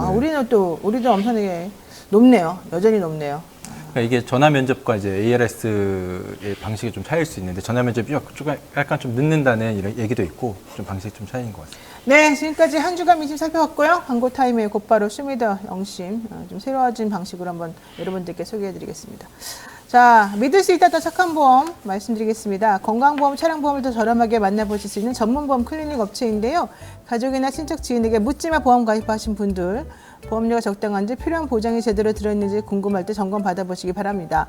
사실 제가 여러 번 그 보험에 대해서 말씀드렸습니다만은 변호사 입장에서 봤을 때 보험을 정말 제대로 알고 듣는 것이 매우 중요하다. 특히 보험 들 때 이렇게 막 약관에 표시하는 것들 그냥 대강 의례적으로 표시하는 거니까 체크하고 넘어가지 이러면 큰 코 다친다 이거고요. 이런 것들을 이 보험 클리닉 전문 업체하고 같이 상담해서 내가 무엇에 대해서 어떤 약관에 어떻게 체크했는지 한번 확인해 보시는 거 필요하겠습니다. 그리고 내가 알고 있는 이 보험의 이 구조, 설계와 현실적으로 그 보험에서 지급하고 있는 내용과 좀 많이 다른 경우가 있으니까 꼼꼼하게 정말로 이 전문 설계 업체에게 물어보셔서 확인하시는 게 필요합니다. 부담되는 보험료는 합리적으로 줄여주고 보장은 최대한 유지할 수 있도록 친절하게 상담해 드리니까 꼭 연락해 보시기 바라고요. 예약만 하시면 전국 어디서든지 무료로 방문 상담도 가능하니까 주저하지 마십시오. 상담 예약은 대표전화 1644-1236, 1644-1236이고요. 010-76하나들의-3303으로 연락하시면 24시간 언제든지 여러분들하고 소통이 된다고 합니다. 영친이들 많은 관심 부탁드리고요. 바로 이어서 영친과 소통을 위해서 특별히 마련한 코너 쇼미더 영심 시간인데요. 평소랑 달리 오늘은요 베스트 댓글 읽기 시간으로 꾸며봤습니다. 저번 주부터 어제 방송까지 달린 영상에 대한 댓글들을 저희가 좀 뽑아봤는데요. 주요 정치 이슈로 김건희 여사 논란, 그다음에 이제 뭐 김경일 비대위원회 그런 참 뭐라 그래야 돼요? 정말 엄청난 이 분란을 야기한 그 말들, 당정 갈등 표면화, 대통령 이태원 참사 특별법 거부권 행사, 정말 다양한 이슈가 있었는데 이런 댓글도 한번 살펴보도록 하겠습니다. 네. 한번 보여주실까요? 예, 네. 짱8218님께서 뭔 사과를 자꾸 하래? 사과하면 그런 끝입니까? 조사를 받아야지 뭔 사과를 자꾸 하냐? 답답하네. 사과가 아니고 조사를 받으라고 하라고요. 좀 이렇게 말씀하셨네요. 아까 김건희에서 사과 관련된 아무래도 얘기죠? 그쪽이겠죠? 네. 사과 싫어. 사과가 뭐가 중요해. 네. 벌을 받으라고 이 얘기인 것 같습니다. 네. 예, 유저 HJ9K님께서 사과 100번 해봐야 마음만 다칠 뿐 효과 없다. 그러니 특검 받으라는 여론뿐이다. 국힘 내 국회의원 치고 한 사람도 특검 받으라 윤통에게 직접 건의하는 자가 없으니 이게 국회의원인가 아무리 공천 때문이라 해도 용감한 의원이 한 명도 없으니 이게 당인가란 여론이다. 네. 사실 김건희 여사 사과는 게사과가 제일 유명하죠. 네. 요즘 사과값이 진짜 비싸더라고요. 비싸요. 그래서 안 사과가 하는 중요한 거. 게 아니다. 그래서 안 하는 거예요? 비싸서 하는. 비싸니까? 사과 받는 것도 아주 힘들어. 네, 그 다음 댓글도 소개해 주십시오. 네, GOD님께서 대통령은 이번 총선 승리 포기한 것 같아요. 배우자 김건희를 수호하기 위해라고 말씀하셨네요. 네. 그리고 경숙님. 네, 유저 TJ님께서 이 시점에 총선이 있어서 얼마나 다행이에요. 총선 잘합시다라고 댓글 남겨주셨습니다. 또 이게 또 이렇게 관점을 달리하니까 이런 말이 또 나오네요. 예. 네, 유저 MR3JW님께서 거부권 행사 최다로 기네스북에 오를 것 같네. 그러니까요. 거부권에서 이번에 9번째였었어요. 예. 그리고요. 네, THOMA님께서 전두환 노태우 시절 암울했습니다. 지금은 절망을 느낍니다. 대한민국이 불쌍합니다라고 댓글 남겨주셨습니다. 네. 명숙님이 또 말씀하셨네요. 중요한 것이 김건희인데 이런 걸 빼고 무슨 민생 대통령 말만 하면 뭘 하나요? 대통령 본인부터 잘해야지. 정말 한심하네요. 네. 마지막. 마지막 크리스 GNAJ님, 이 정권이 실제 민생에 관심이 있는지 의문입니다. 여기까지 했고요. 댓글 중에서 저희가 3분 뽑아가지고 굿즈 보내드릴 테니까 기대하시기 바랍니다. 내가 진짜 뽑혔는지 안 뽑혔는지 나중에 집으로 굿즈가 오면 아실 수 있을 것 같습니다. 여기까지 해야 될 것 같고요. 사실은 제가 오늘 방송하면서 계속 들었던 생각 중에 하나는 어디 대통령이 KBS랑 대담하고 막 이제 이런 얘기 막 하는데 내일 하죠. 하죠? 네. 근데 사실 제대로 된 여기에 대한 관심도 없고 해봤자 무슨 의미냐 이런 반응들이 더 많았다는 겁니다. 그래서 저는 요즘 이 지지율이 높은 이유 중에 하나가 상대적으로 예전보다 그냥 사람 포기한 게 아닌가. 그래요? 지우기가 이제 좀 시작됐다. 뭐 이렇게 보는 시각도 있어요. 오히려 반대로. 네. 알겠습니다. 어제 임종원 행정처 차장 징역 2년에 집행유예 3년 나왔고 이재용 회장은 무죄 나오고 이런 걸 보면서 야 실세는 누군지 확실히 알게 됐다 이런 얘기도 있었습니다. 오늘 여기까지 해야 될 것 같습니다.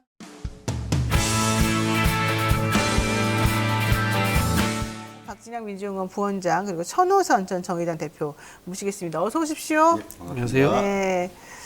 이슈 화합 시간을 수요일로 옮긴 이유가 박진영 부원장 때문이겠죠? 아니에요? 왜요?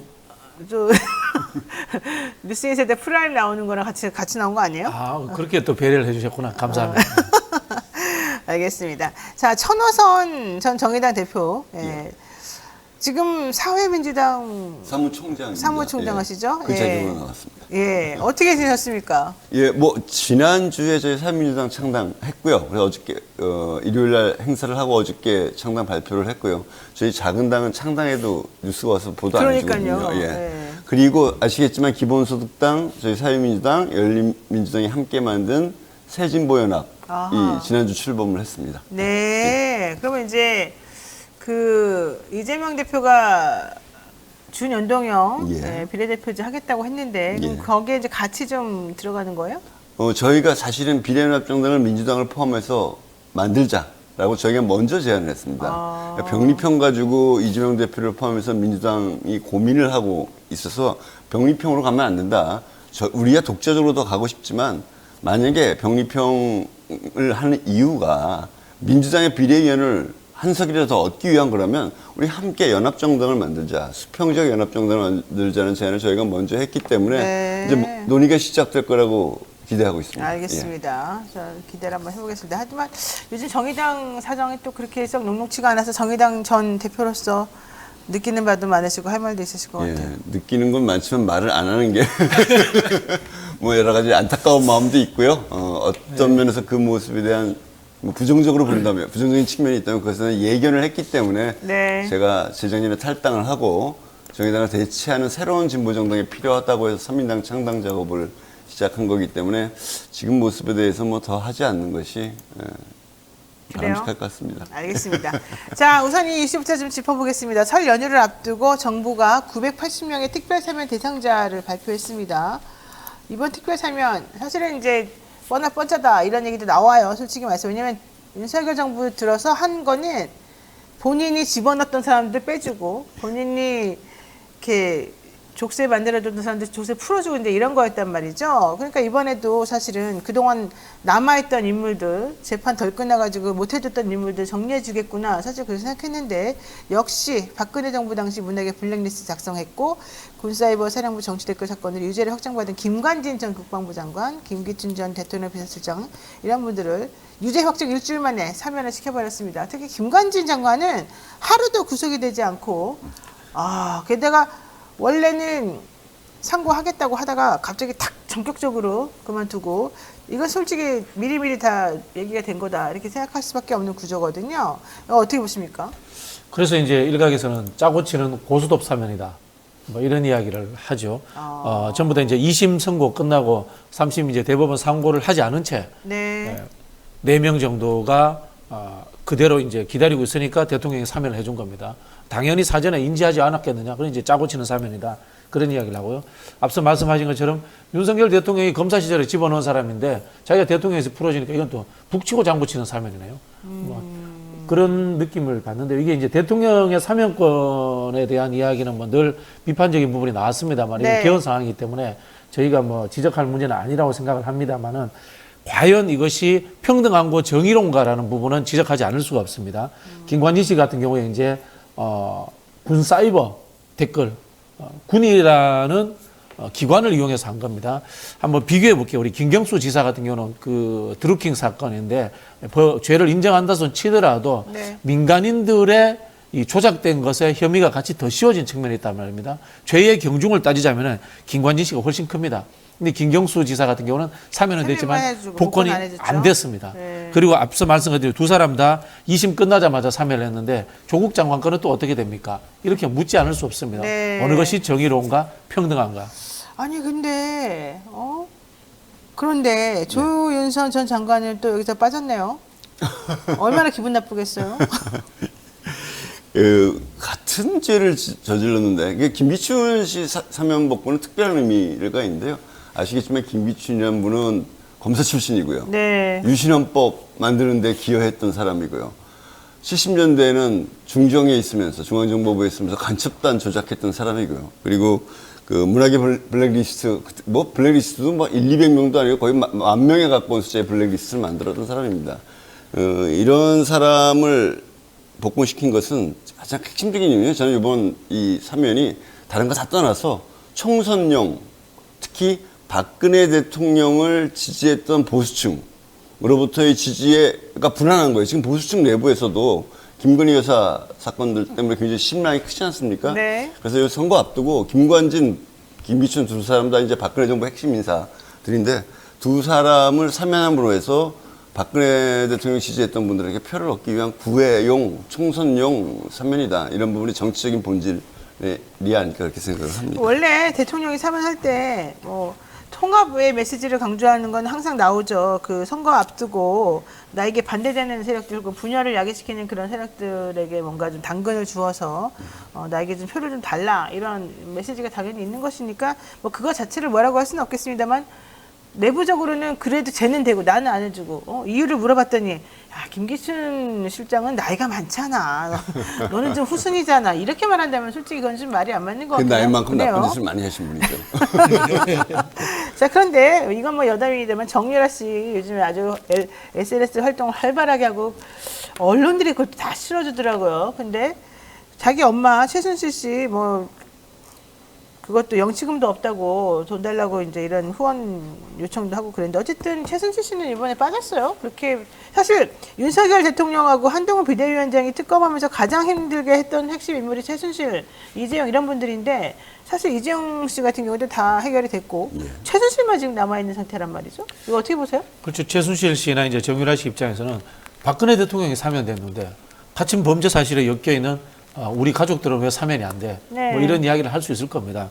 그러나 이제 이 사람들까지 사면하게 된다면은 정권의 정통성 문제가 걸려 있기 때문에 쉽게 하지는 못할 겁니다. 다른 거 이게 괜찮아요? 앞서 우리가 네. 이제 그 김관진 씨 이야기도 하고 뭐 했습니다만은 실제로 보면요. 최근에 이제 또 이재용 씨 1심 선고에서 무죄 나왔습니까?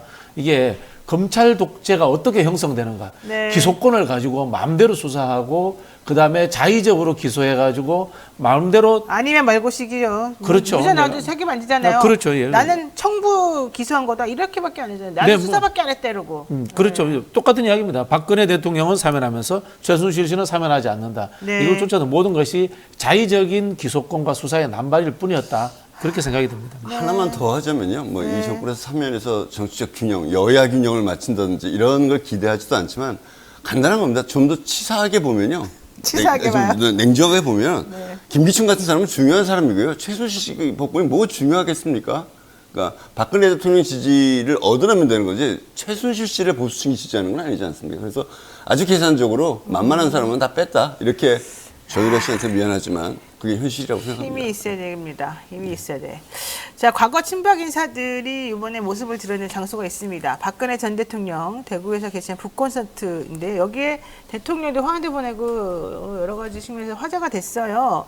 박근혜 정부 시절 인사들이 다 많이 모이기도 했고요. 박근혜 전 대통령은 나는 정치를 안 하겠습니다만은 내가 믿는 이 사람은 꼭 좀 되게 해주세요. 이런 읍소를 사실 한 것으로 보이죠. 그러면서 유승민은 연락 두절되더라. 김종인은 나한테 뭐라고 하더라. 거기다 아주 깨알같이 다 적어놨더라고요. 이거는 무슨 뜻으로 보십니까? 정치를 하고 있는 거죠. 정치를 하고 있고 자기가 미웠던 사람들은 분명히 그게 얼마나 사실일지 모르겠지만 죽일 건 죽이고 자기 편이었던 사람은 최대한 많이 국회 권력에 진출시켜서 뭐 명예회복을 하겠다 또는 어느 정도 권력을 아주 간접적인 행사라도 하겠다 이런 뭐 노골적인 생각 아닐까요? 네. 그 한국 보수라고 참칭하는 사람들, 전 참칭이라고 표현하는데요. 참칭 무소들? 왜냐하면 네. 보수가 아니니까. 근데 이제 기회주의적 속성이 그대로 드러난 사건이다. 이렇게 말씀드리겠는데요. 자신과 그 측근들을 감옥에 집어넣은 게 윤석열 정부잖아요. 윤석열 보고 내가 이렇게 세력이 있으니까 한번 지켜봐줘. 라는 이런 이야기를 하는 거지 않습니까? 그리고 네. 또 한편으로 보면 박근혜 대통령 특유의 그 사적 인연관계를 중시함. 유영아 씨 이야기잖아요. 솔직히 말씀드리면 네. 친박 전체를 어떻게 정치적 부재하겠다 그런 게 아니고 자신과 사적 관계가 있는 유영아 씨에만 눈이 하나의 그 포커싱이 돼 있기 때문에 네. 과연 이런 식으로 전직 대통령 그것도 촛불혁명에 의해서 국민들에서 쫓겨난 사람이 복권돼야 되는가라는 그런 생각이 듭니다. 네. 그런가 하면 오늘 밤 10시에 KBS에서 윤석열 대통령 신년 100분 대담. 이게 인간극장인 것 같아요. 윤석열 인간극장 이런 것 같은데. 노잼 다큐가 될 겁니다. 그럴까요? 그래도 용산 집무실도 보여준다는데 미니 다큐 형식이라 어쨌든 나오긴 했습니다. 집권 3년차 소회 그리고 부인에 대한 논란, 한동훈 비대위원장과의 관계 이런 것들에 대해서 아주 과감 없이 종이 한 장 갖다 놓지 않고 그냥 즉석에서 나오는 말 그대로 해서 방송하겠다는 건데요. 무슨 뜻일까요? 이거는 또 어떻게 보십니까? 그렇죠. 예, 뭐 제가 노잼 다큐가 될 거라고 말씀을 드렸는데요. 일단 뭐 앞에 최진봉 교수님이 너무 열심히 얘기하고 가셔서 제가 더 보탤 말도 없습니다만 이거 뭐 네. 3일 전에 녹화한 거고요. 그러니까요. 다 대본 다 있었던 거고 아마 오늘까지 직전까지 편집할 겁니다. 조금이라도 불안한 부분. 그래서 그러겠죠. 뭐 오다를 거기서 딱 승인을 받아야지. 오케이 사인 받아야지 내보내는 거 아닙니까? 차혜정 편집부를 좀 청와대에서 들여다보고 있을 거고요. 아마 현장에서 지시하고 있을지 모릅니다. 편집자들과 함께. 뭐 기대도 안 되고 제가 웬만한 건 이명박 박근혜 대통령 기자회견도 봤는데 이건 보기 매우 힘들지 않을까 하는 생각이 드는데요. 저는 대통령이 그걸 더 낮게 보는 거라면 구청장도 기자회견 이렇게 안 할 겁니다. 1년 반 동안 기자회견을 한 적이 없고 이건 기자회견도 아니고 보수 진보 이념적인 걸 떠나서 굉장히 국민으로서 부끄러운 일인데요. 네. 그만큼 자기 생각이 없거나 자기 생각이 드러나면 불안하거나 자기 생각을 얘기할 줄 모르는 할 줄 아는 능력이 없는 대통령이라는 걸 증명한 것은 내용을 다 떠나서 저는 뭐 국민들 모두가 이게 북한을 옛날에 극장국가라고 불렀던 적이 있지 않습니까? 네. 저는 그런 것 같아요. 매우 짜여진 극장국가 같은 대한민국이 이 자유민주주의 대한민국이 극장국가로 전락했구나. 아주 재미없게 짜여지고 편집된 다큐 한 편을 억지 시청해야 하는 네. 공영방송을 통해서 그런 국민들의 고통이 안타깝습니다. 예. 극장 국가라는 말은 인류학자 클리퍼드 기어츠가 인도네시아 발리의 고대 국가 느가라라고 하는 국가의 사례를 통해서 제시한 새로운 통치 체제에 대한 개념 정의다. 물리적 강제와 통제가 아닌 주목을 끄는 과도한 의례와 이벤트의 과시로 통치되는 국가를 말한다. 선동정치죠. 선동정치. 네. 사람들에게 퍼포먼스 위주로 보여주는 그런 통치 방식을 말하는 것 같습니다. 대통령이 저는 사과 안 할 것 같더라고요. 지난번에는 뭐 김건희여서 명품 백에 대해서 대리 사과할 것이다 뭐 이런 얘기도 있었는데 제가 봤을 때 사과할 사람이 아닌 것 같고 사과를 한다면 또 본인에게 되게 상처가 된다 이렇게 스크래치가 된다 생각할 것 같아요. 검사들이 사과하면은 죄를 인정하는 거다 이렇게 생각을 하잖아요. 절대 안 할 것 같아요. 그래서 제가 봤을 때는 공작이었다. 그럼에도 그렇죠, 함정. 논란거리가 돼서 유감이었다. 네. 뭐 요 정도 나올 것 같은데요.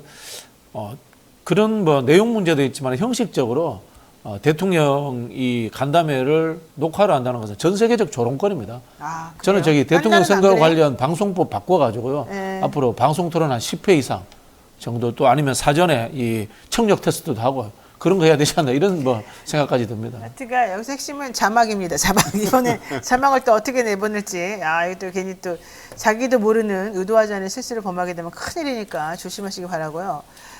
이거 여쭤볼게요. 지금 이재명 대표 선거제 관련해가지고 결국 결단 내렸습니다. 준연동형제 이렇게 하겠다. 어쩔 수 없는 고육지책이다. 이런 얘기 지금 하고 있는데요. 결과적으로는 위성정당 금지 약속을 지키지 못했다. 미안하다. 이런 얘기도 했습니다. 하지만 칼을 들고 덤볐는데 나 혼자 맨주먹으로 썰 수는 없는 거 아니겠느냐. 이런 얘기도 하면서 결과론적으로는 이 국회의원들의 위임을 받아가지고 이 제도를 본인이 선거제의 핵심으로 내세우겠다고 했는데 또 민주당 국회의원들은 또 다 만장일치로 추인을 해주기도 했단 말이죠.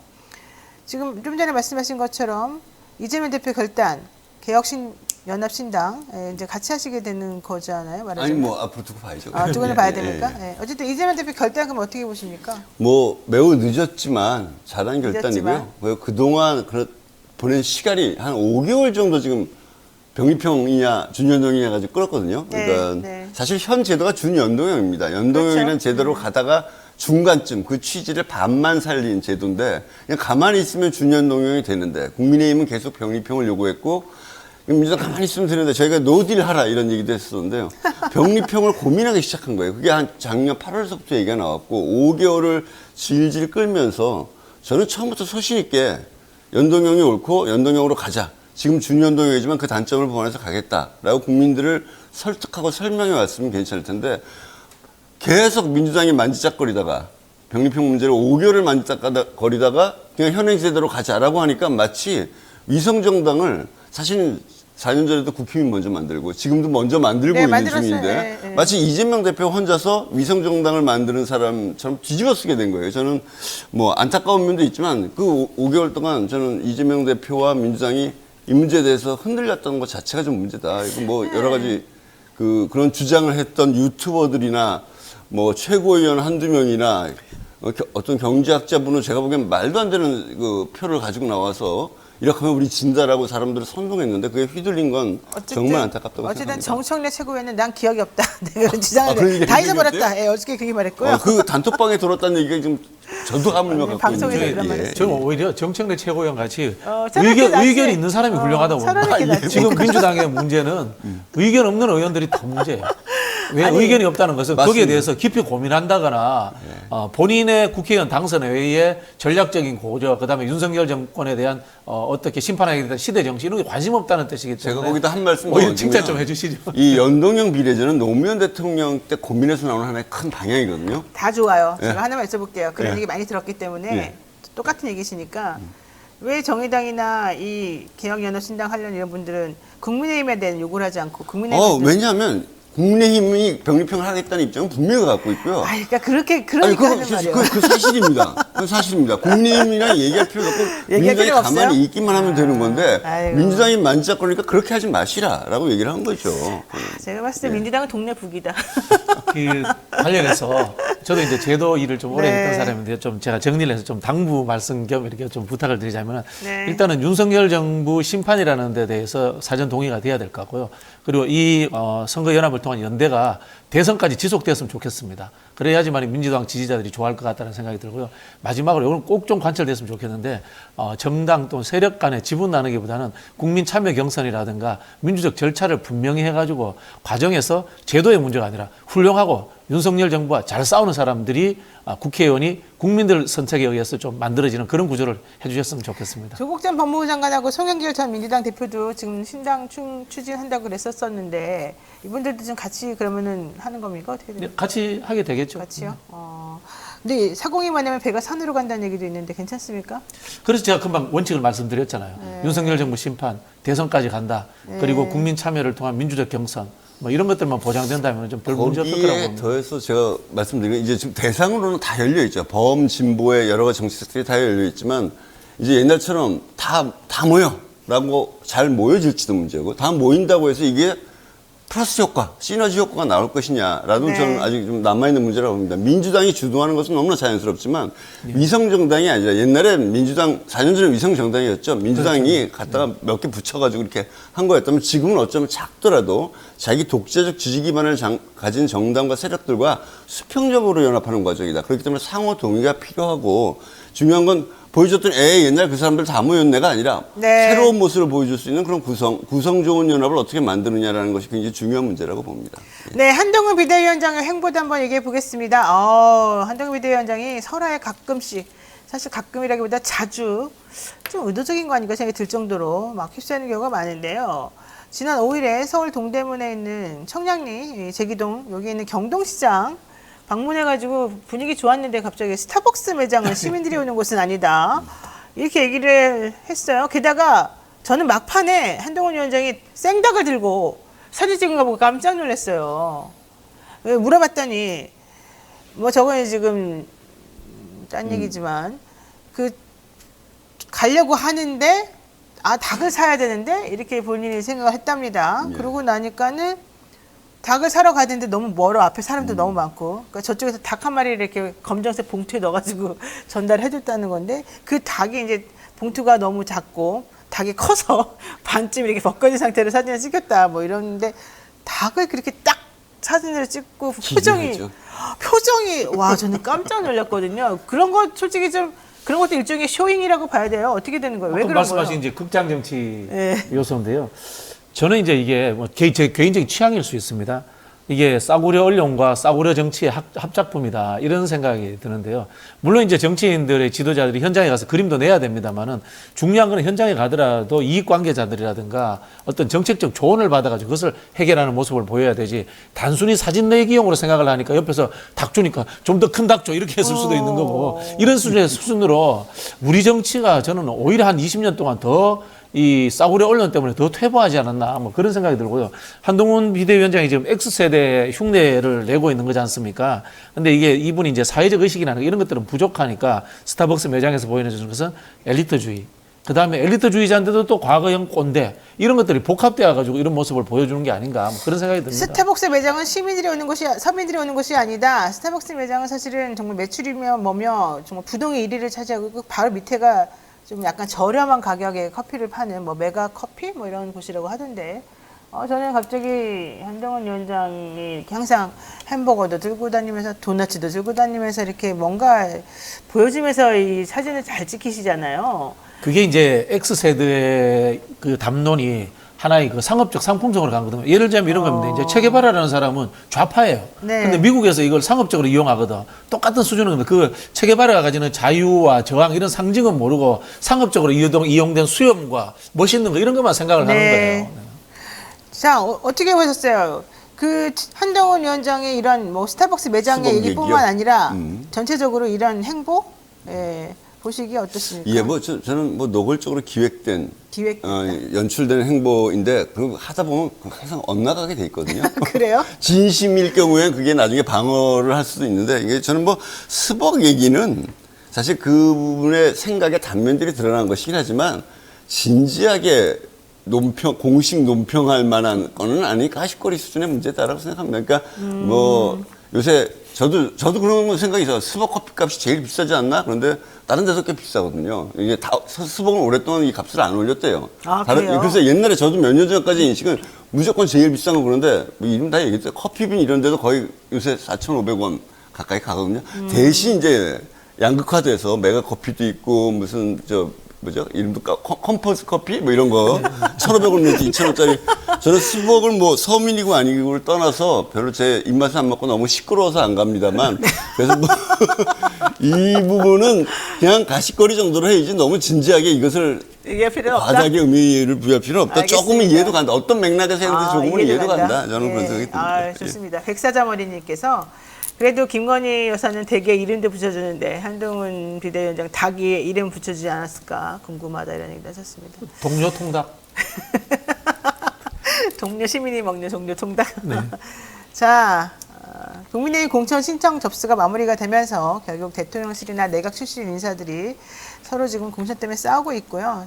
지금 시간이 다 돼가지고 제가 더 자세히는 못 물어보겠습니다만은 2차 당정 갈등 결과적으로는 지금 뇌관이 숨어 있을 뿐 곧 터진다 이런 얘기 있거든요. 아니요, 이거는 제가 취재해봤는데 그렇지 네. 않습니다. 생각보다 아니에요? 잘하고 있습니다. 잘하고 있어요? 잘하고 있는 게 중진들을 원래 자르기로 했는데 험지로 보내고요. 그리고 이제 페널티를 줘서 경선한다는 식으로 해서 대충 무마시켰다 이렇게 알고 있고요. 김성태 전 의원 같은 경우에는 오늘 그래서 소통관에서 기자회견 한 해 만에 지금 그러고 있잖아요. 어디 뭐 험지 출마 이런 이야기인가요? 아니, 그 본인이 잘렸잖아요. 그 네, 탈락이 네. 됐잖아요. 컷오프가 됐어요. 컷오프가 된 거에 됐습니다. 대해서. 예. 예. 근데 뭐 극소수인 것 같고 제가 생각하기에 마지막 남아있는 내관은 김건희 여사의 다시 재출연과 김경률 회계사의 입이다. 저는 그렇게 봅니다. 네. 뇌관이 그렇다. 네네. 그렇다면은 사실 저는 요 돌아가는 분위기를 보면서 한동훈 비대위원장이 내가 그냥 국회의원 하겠어 이렇게 말할 수도 있겠다 이 생각이 들더라고요. 그렇지는 않을 것 그렇지 같습니다. 않아요? 왜냐하면 이게 대통령실에서 다 기획되고 있는 걸로 저는 그렇게 취재를 했습니다. 아하, 대통령실에서 이런 모양새를 기획했다. 그럼 한동훈 비대위원장이 결국은 3일 천하 이런 거예요? 아니 저는 뭐 한동훈 비대위원장이 당의 요구와 대통령실 출신들의 요구를 결국에는 어느 한쪽에 확 서지 않고요. 조합해낼 거라고 봅니다. 예. 그렇군요. 이성윤 검사장이 한동훈과 윤석열의 관계는 전두환과 노태우 관계가 아니다. 전두환과 장세동의 관계다. 이랬어요. 그런 것 같습니다. 장세동의 관계라는 그 뜻은 너는 그냥 내 밑에서 이거나 해라 뭐 이런 거예요? 근데 이제 장세동이 욕망이 꿈틀거리고 있죠. 김경률 회계사가 옆에서 막 집어넣어 주니까 인간의 정치적 욕망이라는 것은 머슴이 마님이 되기도 합니다. 맞습니다.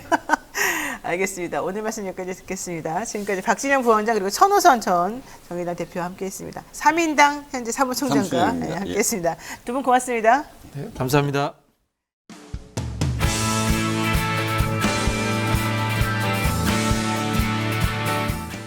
어서 오십시오. 안녕하세요. 네, 아유, 왜 이렇게 오늘따라 얌전하게. 명절 때 어디 가세요? 네. 시댁에도 가고, 이제 친정에도 가고, 네, 다녀야죠, 바쁘게. 시댁과 친정이 다 서울 아니에요? 인천과, 네, 경기도입니다. 네. 별로 안 머네. 그래도 네, 멀진 거기는. 않습니다. 네, 네. 어쨌든 또 바쁘시겠습니다. 네. 우리 김 변호사님은 어때요? 저는 지난 신정 때 부모님 뵙고 와서요. 설에는 아마 집에 계속 있을 것 같습니다. 여보세요. 네. 신정 때 뵙고 왔다고 설에 안 가면 돼요? 아니 뭐 세배도 드리고. 세배도 드렸어요? 저기 신정 때 그냥 이번에 끝내자 그러셔가지고. 아, 그래요? 네, 이번에 다 인사도 하고 다 끝내자. 부모님이 그래서. 대단하신데요? 거기 고향이 어느 쪽에? 대구입니다. 대구. 좀 멀긴 하네. 야, 그래도 부모님이 신세계십니다. 네. 야, 저는 서울입니다. 저는 어디 가고 싶어도 갈 데도 없습니다. 자, 여러분들 모두 설 명절 잘 보내시기 바라고요. 우리 오늘 방송하면 다음 주까지 화요일 날 볼 수밖에 없어서 제가 좀 아쉬워서 자꾸 얘기해봤습니다. 본격적으로 시작해보죠. 주간 용산2 여의도 시간인데요. 한 주 동안 용산부터 여의도 이르기까지 가장 기억에 남았던 정치 이슈 김 변호사님. 개인적으로는 제가 제일 인상적이었던 건 지난 5일날 박근혜 전 대통령께서 북콘서트 한 거? 네, 북콘서트 한 게 제일 기억에 남았어요. 거기에서 부끄러운 일을 한 적이 없다고 하셨다고 하거든요. 이게 네. 그 전에 이제 계속 사면이 계속 여러 번 됐었어요. 그 전두환에 대한 사면 문제 뭐 이런 것들이 계속 문제가 되면서 이명박 그다음에 박근혜 사면도 계속 이슈가 됐다가 결국 이루어졌는데 네. 그때 이제 그 사면을 반대했던 가장 중요한 이유들 중에 하나가 전두환을 봐라. 전두환을 사면시켜준 이유가 그거거든요. 국민통합 뭐 이런 것들이 보통 이유였는데 결국은 국민을 갈라놓는 일만 벌어졌거든요. 이유가 뭐냐면 전두환이 기본적으로 자기가 잘못한 걸 인정한 적이 없어요. 오히려 결국은 회고록에서까지 문제를 일으켜서 죽을 때까지 결국 법정에 섰다가 죽었잖아요. 그렇죠. 근데 이제 박근혜도 그렇고 이명박도 그렇고 본인들의 잘못을 인정하거나 아니면 거기에 대해서 유감 표시도 제대로 한 적이 없었는데 이게 지금 국민통합이라는 이름으로 사면하면 되냐 이런 얘기가 있었는데 뭐 이제 이명박도 조금씩 움직임을 보이고 있습니다만 이제 박근혜가 공식적으로 나는 잘못한 게 없다고 얘기하고 다니기 시작을 했어요. 이게 아직까지는 이제 초반이라서 이제 활동하기 시작한 지 얼마 안 돼서 큰 문제가 아직까지는 큰 이슈가 안 되는 것 같은데 결국 이게 국민들의 통합 사실 이제 촛불을 부정하는 것이기도 하고 나아가서 현 정권의 늘 부정하는 것이기도 하거든요. 지금 현 정권의 중요 인사들이 이걸로 사실은 그렇죠. 유명해진 거잖아요. 네. 이런 문제들이나 충돌들을 어떻게 봐야 될지 사실 이제 시작이구나 이런 생각이 좀 들어요. 사실 윤 대통령하고 한동훈 비대위원장 같은 경우에는 윤석열 그 특검보 사실은 그 당시에는 뭐 특검보도 아니에요. 특별수사관의 위치였던 것 같은데 어쨌든 그 박근혜 전 대통령 국정농단을 특검하면서 그동안에 여러 가지 있었던 것들이 다 정리가 되고 전화위복이 되고 새옹지마가 됐던 분들인데 대통령 되자마자 옛날에 본인이 했던 걸 다 지우고 있습니다. 그리고 그 당시에 했던 모든 것들을 다 내가 청부받아서 한 거다. 의뢰받아서 한 거다. 내가 기소하지 않았다. 난 수사만 했다. 이런 말도 안 되는 얘기 가지고 지금 막 다 좀 면피하려고 하는 게 있어서 솔직히 저는 좀 이해가 안 갔는데 그러다 보니까 그 당시에 판사님들로부터 유죄 판결 받았던 모든 분들이 나 죄 없는데 저 판사들이 잘못했다. 이런 일이 지금 벌어지고 있는 거거든요. 이게 좀 이해가 안 간다는 얘기 같아요. 신 변호사님 어떠십니까? 저는 정말 핫한 이슈 중에 한동훈 비대위원장이 스타벅스는 서민들이 가는 곳은 아니죠. 네, 라고 네, 했던 그 발언이 굉장히 좀 뇌리에 오래 남고 사람들한테도 굉장히 많은 회자가 되는 이슈가 되지 않을까 그런 생각을 하고 참 이게 2024년에 여당의 비대위원장이라는 사람이 커피숍을 두고 서민들이 가는 곳이 아니다라고 한 발언. 이게 무슨 뜻인지, 무슨 저희가 있는 것인지. 게다가 그 스타벅스는 시장 한가운데 네. 있는 것입니다. 제가 옛날에 되게 자주 다니던. 작년 2023년 8월 30일에 한덕수 총리는 서울 시내 택시비 요금이 1,000원이라고 기본 요금이 1,000원. 기본 요금이 1,000원이라고 한 발언. 이게 전혀 어떤 서민들의 어떤 생활이라든지 이런 걸 전혀 모르는 분들이 지금 정치를 하고 있다. 네. 아이고 진짜 스타벅스 입장에서 좋을까요? 우리 커피숍 이미지 좋아졌네 이렇게 생각할까요? 잘 모르겠습니다. 근데 저는 그 장면이 가장 떠올라요. 생닭. 한동훈 비대위원장이 버스인가요? 네, 거기서 차에 앉아가지고 타서까지. 차에 타서 딱 닭을 이렇게 그것도 그 누드 닭을 이렇게 네. 보여주면서 저는 그게 처음에 사진을 보고도 못 깜짝 알아봤어요. 놀랐어요. 뭔지 몰랐는데 자세히 보니까 그게 정말 검정색 봉투를 벗겨가지고 봉투를 반쯤 벗겨가지고 네. 좀 남사스럽게 되게 환하게 웃는 이렇게 자랑스럽게 들고 있는 모습을 사진을 찍혔는데 그거를 보고 그 사진을 보고 부끄럽다는 생각이 들 정도였는데 내가 닭이었으면 기분 나빴을 것 같아. 근데 어쨌든 근데 그 당시에 저는 그것도 생닭을 들고 이렇게 포즈 취하는 것도 웃겼지만 네. 비대위원장의 그 표정과 눈빛이 그렇습니다.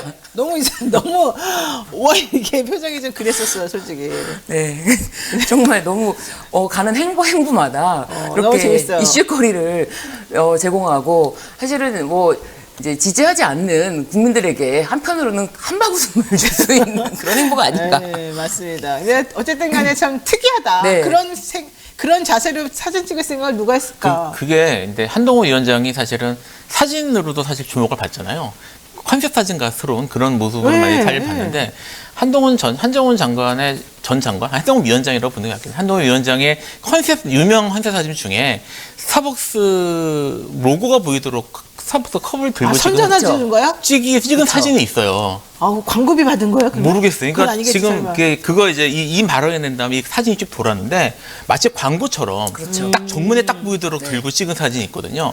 그래서 이렇게 찍었던 분이 서민이 가는 곳이 아니라고 하면 본인을 뭐라고 생각하는 건가? 사실 이런 식으로 사실 논의가 많이 됐어요. 그러니까 본인이 컨셉 사진을 찍으시면 컨셉이 계속 일관성이 좀 있어야 되는데 아니면 본인이 역시 나는 좀 다르다고 생각하신 건지 잘 모르겠습니다. 그럴 수 있어요. 사람들이 동료 생닭이어서 보여준 건가요? 동료 시민에 의한 이제 동료 생닭 얘기까지 나왔는데 스타벅스 그 로고 보이는 거는 저는 의도가 있을 수도 있다고 갑자기 생각이 들었는데 네. 사실 잘 몰랐지만 얘기 듣고 보니까 그랬는데 그분이 입고 다니는 옷마다 뭐 걸치고 나면 완판된다고 네. 사진을 이렇게 딱 찍히고 나면 완판된다고 기사가 계속 떴잖아요. 기사가 그렇게 뜬 거죠. 그러니까 네. 그러면 혹시 그런 걸 의식하고 그렇죠. 하나하나가 다 어떻게 보면은 미리 사전에 준비된 옷이라든지 뭐 1992 티셔츠를 부산에서 입고 오래전에 사서 입고 다니던 거다라는 생각이 나서 다시 입고 왔다라고 하는 것이라든지 그런데 그렇게 스타벅스 로고가 딱 정확하게 보이게 사진을 찍었더라고요. 설마 의도는 하진 않았겠지 설마 그쵸? 그러면 생각도 그러면 생닭도 완판을 생닭 완판을 노린 거예요? 뭐 그럴 수도 있겠네요. 검정 비닐봉지와 함께 참네요. 어쨌든 신명철님께서 말씀하십니다. 광고하면 신유진인데. 그러니까요. 광고 시간이 끝나고 나서 들어와서 아쉽습니다. 그러니까 앞으로 광고에 한번 네, 좀 몰때 삼삼순백을 보세요. 좀 이렇게 마시면서. 알겠어요. 네. 자, 어쨌든 저희가 한번 좀 웃음 반, 농담 반으로 한번 하나의 교두보가 되는 질문으로 한번 좀 얘기해봤는데, 솔직히 조금 저는 개인적으로 매우 황당했습니다. 던킨도나트 들고서 주는 이미지가 있는 건데, 비대위원장이 했던 그 행보와 그 이후에 보여준 구태스러운 정치인의 행보와 말로만 모든 걸 떼우려고 하는 본질과 다른 얘기를 하면서 자꾸 방향을 틀어버리는 그런 것들은 저는 솔직히 개인적으로 매우 유감이라고 생각하기 때문에 그런 부분과 관련해서 이번에 생닭 퍼포먼스는 압권이었다. 이렇게 생각을 합니다. 여기까지 그 얘기는 하도록 하고요. 그렇다고 해서 한동훈 비대위원님 저를 미워하시면 안 됩니다. 저는 좋은 마음으로 말씀드린 거니까. 윤 대통령 대담 얘기를 한번 해보겠습니다. 어젯밤 윤 대통령의 대담이 방영이 됐습니다. 네. 대통령실에서는 아무런 원고나 사전 자료 없이 녹화를 진행했다 이렇게 밝혔는데요. 김건희 여사 논란과 관련해서 박절하게 대하지 못해서 박절하게 끊지 못해서 이런 일이 벌어졌다. 이게 핵심인 것 같아요. 네. 딴 얘기가 없어요. 내가 네. 보니까 유감도 없고 사과도 없고 그냥 내 와이프는 마음이 약해. 네. 부친과의 친분을 얘기하는 그 사람을 어떻게 끊어내겠어. 이 얘기했단 말이죠. 근데 솔직히 그들 좀 말이 안 되는 부분이 많았거든요. 이 얘기를 한번 네. 해보겠습니다. 윤 대통령의 대담 어떻게 보셨나요? 자꾸 방문하겠다고 하는 사람들을 박절하게 거절하지 못한다. 근데 방문한다고 하기 전에 이미 어떤 선물을 들고 갈지 카톡으로 다 찍었는데. 카카오톡 사진을 보냈고 사실 이 디올백뿐만이 아니라 그 앞전에는 샤넬 화장품 180만 원어치 상당의 샤넬 화장품을 들고 갔고 그것도 미리 사진을 찍어서 보내고 이런 과정이 있었는데 이 전체를 정확하게 파악하고 계시는 것인지 그런데 이 선물을 사갖고 오는 사람 자체를 그럼 선물만 사진만 찍으면 누구든지라고 말을 했거든. 또 앞에 누구든지 자꾸 온다고 하는 사람들을 박절하게 대하지 못한다라고 하는데 그 누구든지 그러면 선물 엄청나게 사진만 많이 받았다는 것에 대해 전제적으로 지금 그 얘기를 한 거예요? 누구든지 선물 사진만 보내면은 박절하게 대하지 못해서 지금 선물 창고에 선물이 얼마나 쌓여 있을지 더 의심이 들잖아요. 왜냐면 누구든지라고 했거든요. 누구든지 자꾸 온다고 하는 사람에 대해서. 게다가 지금 이 최재형 목사 이분은 초청까지 돼서 그 당선 후 대통령에. 150여 명이 참석하는 그 대통령 당선 축하연에 VIP로 참석까지 한 사람이에요. 그렇죠. 그런데 네. 이 사람 신분에 대해서 뭐 검색대를 설치하지 못해서 그 검색대를 설치하지 못한 것이 과실이다라고 하는데 이분 신체 조사했습니다. 이것도 모르시는 것 같아요. 그러니까요. 이분 다 보안 검색 신체 조사 다 받으시고 그리고 이 선물 디올백도 1층에 보안 검색대를 통과한 통과했다. 거. 그렇죠, 그렇죠. 근데 이거를 모르시는 것 같아요. 그래서 그렇게 보안 검색대를 설치할 수가 없었던 게 과실이다, 책임이다라고 하고 박절하게 대하지 못했다라고 하는데 이 선물 자체가 뭐 공작이다라는 이야기까지 했어요. 그런데 이게 공작이라고 한다면은 국민들이 보기에는 사실 뉴스토마토에서 12월 5일에 여론조사한 결과에 의하면은 국민의 53.2%가 이거는 뇌물적 성격이 있다. 그리고 이게 공작이라는 그 생각에 동의한 그 여론은 20%대였거든요. 그럼 국민의 절반 이상이 이거는 문제가 있다. 뇌물 성격이 있다라고까지. 그렇죠. 뇌물 성격이 있다라고까지 생각하고 있는데 이것이 박절하게 대하지 못하면 전부 뇌물을 받아도 되는 것이냐. 이런 의구심을 계속해서 날 수밖에 없는 것이고 이것이 과연 이 대담이라는 형식도 3일 동안 편집 과정을 거쳤고 과연 국민과의 소통을 하는 것이냐. 이런 것에 대해서는 비판 지금 신문 사설도 이제 아침부터 막 보도가 되고 있는데, 네. 이게 지금 문제가 이 대담으로 이게 국민의 의심을 전혀 해소하지 못했기 때문에 이 문제는 더욱 커질 수밖에 없다. 네.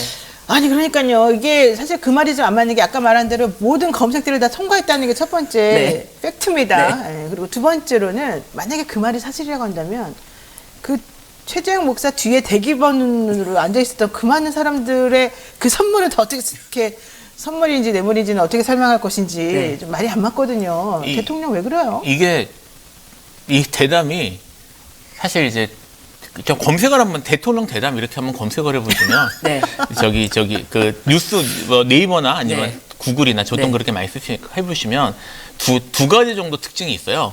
첫째는 이게 지금 대담이 신년 대담이잖아요. 네. 공식적으로. 이게 정치 전반에 대해서 국정 전반에 대해서 이루어진 대담인데 그 명품백 문제 이외에는 뉴스가 나온 게 거의 없습니다. 그러니까 얘기 거의 한 게 없어요. 네. 오로지 그것도 명품백이라고 본인은 얘기하지도 하지도 않고. 않고 예.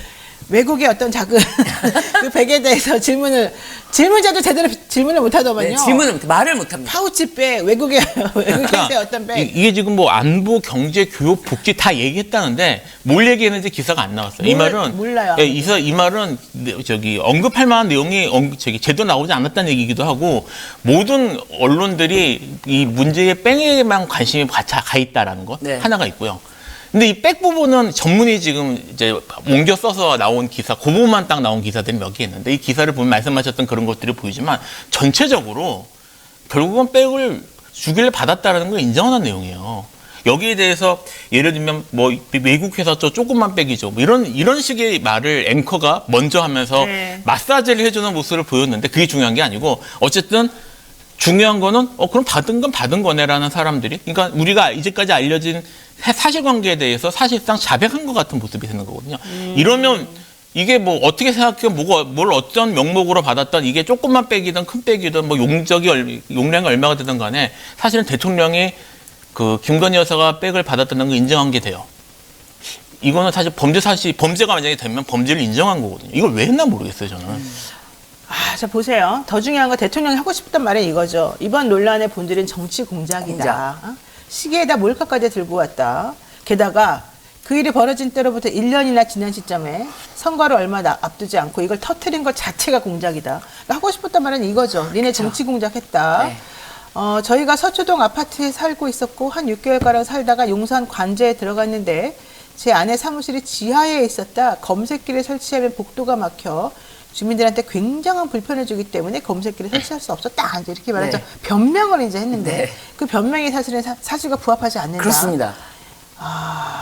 전혀 제대로 이 사건 자체를 모르고 있다. 아직도. 그래요. 저는 여기 한번 짚어야 여기 다 변호사들이 모여 있으니까 여기서 짚어야 된다고 생각을 하는데 함정 취재라는 개념은 없어요.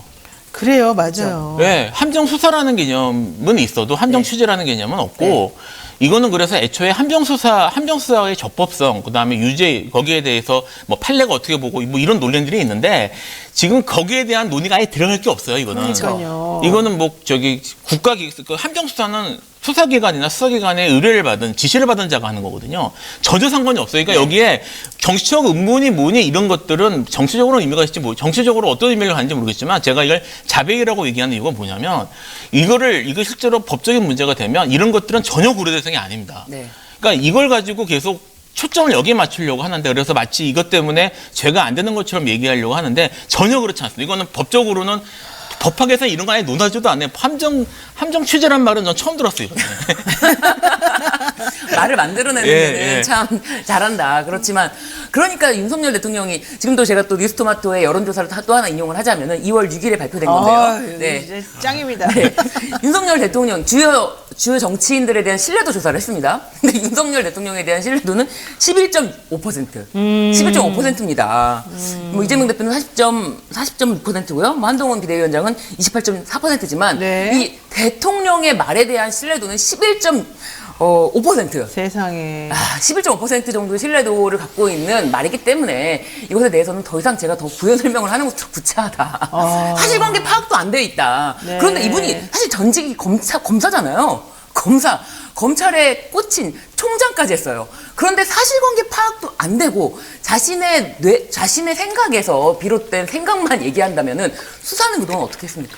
아니 그래도 대통령이 이런 말도 했어요. 나는 검찰로서 오랫동안 이걸 했기 때문에 이 DNA가 남아 있다. 나에게 먼저 얘기를 했었으면 내가 그러지 말라고 했을 텐데 참 아쉽다.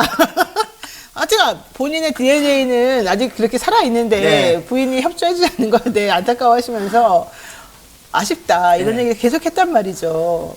사실관계 확정부터가 정확하지 못한 거에서 기반이 되기다 보니까 그 신뢰도는 더욱 추락할 수 있다. 아마 다음에 조사하면 10% 아래로 내려가지 않을까. 자, 이 얘기가 누구 얘기냐면 여러분 들어보시고 판단해 보십시오. 윤석열 대통령이 7일 방송된 KBS와의 대담을 통해 새해 국정 구상을 밝혔다.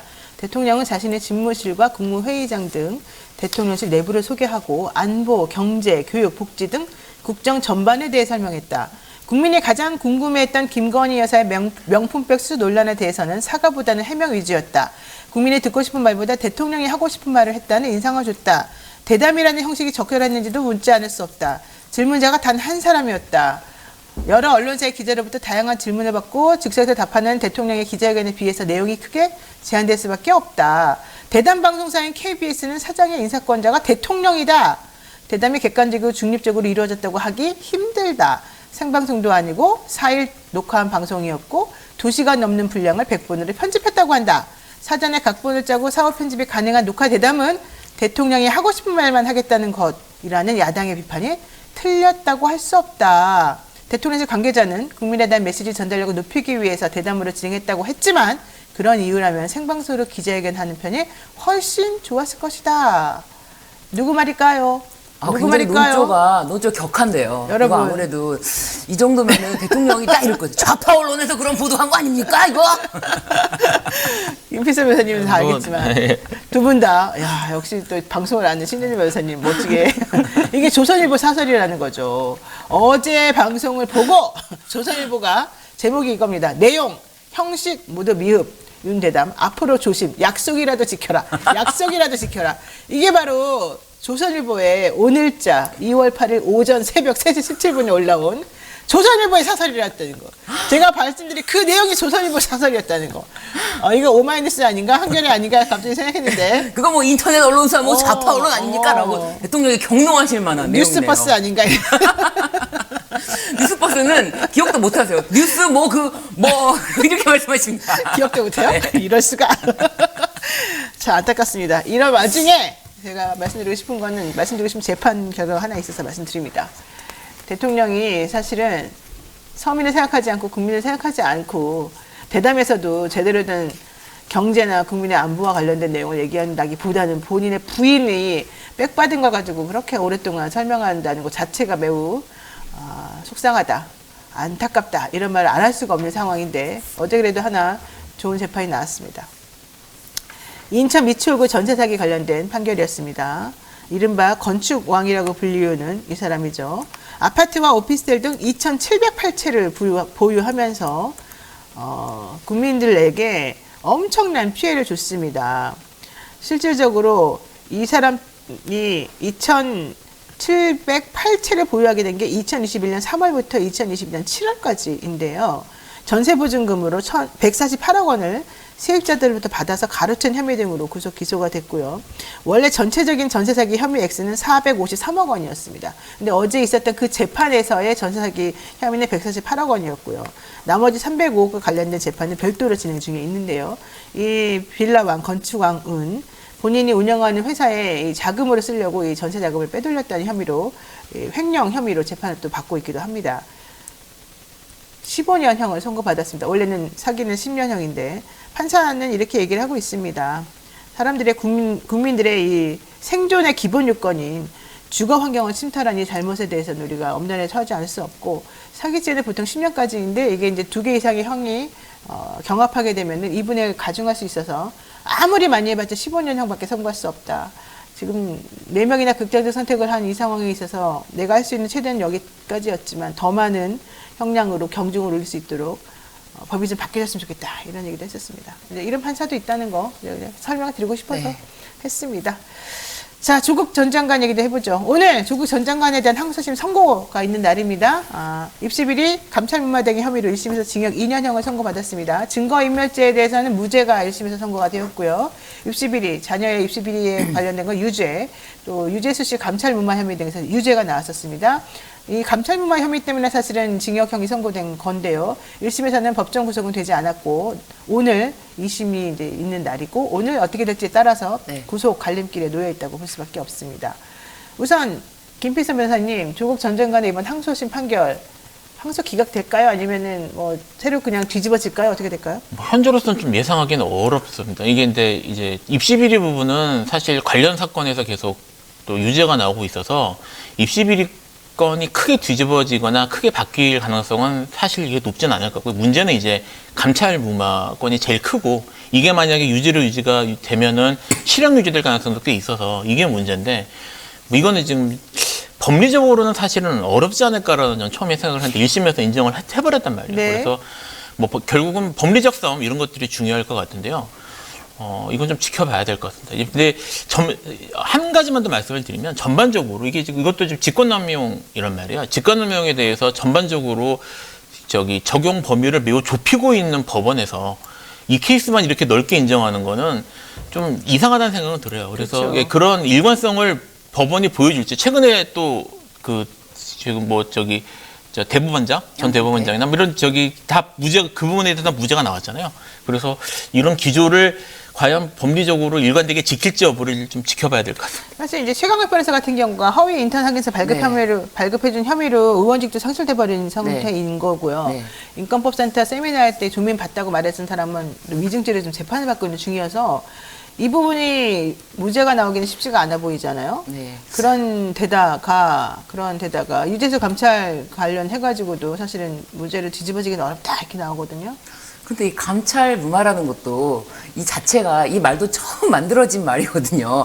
함정 취재라는 말도 처음 만들어진 말, 없던 말이거든요. 감찰 무마도 이것에 대해서 감찰 반원들이 독자적인 어떤 권한이 있는데 그거를 막 부당한 지시로 감찰을 못하게 했다라는 걸로 감찰 무마했기 때문에 이것이 유죄다라고 하는데 직권남용이다라고 하는데 오히려 굉장히 지금 아까 좀 전에 김 변호사님께서 말씀하신 것처럼 재판 개입해서 재판 자체의 판결에 뭐 재판을 지연시킨다거나 여러 가지 증거가 다 나왔음에도 불구하고 그런 직권이 없다라고 해서 그런 직권이 대법원장에게 없고 재판 독립이 보장돼 그렇기 때문에 직권 남용에 대해서는 말씀하신 것처럼 다 이거는 법리적으로 유죄가 인정될 수 없다라고 했는데 이것만 감찰 무마만 이거는 이거 유죄야라고 하면은 이 재판 자체의 신뢰성이 일관성이 없잖아요. 이 직권남용에 대한 판단이라는 게 네. 조국 전 장관이기 때문에 유죄구나라고 또 사람들이 인식할 수밖에 없는 부분. 그래서 재판부에서도 고심을 할 것이다. 네. 그래요? 네. 오히려 이번에 양승태 대법원장에 대한 판결이 먼저 나온 게 다행이군요.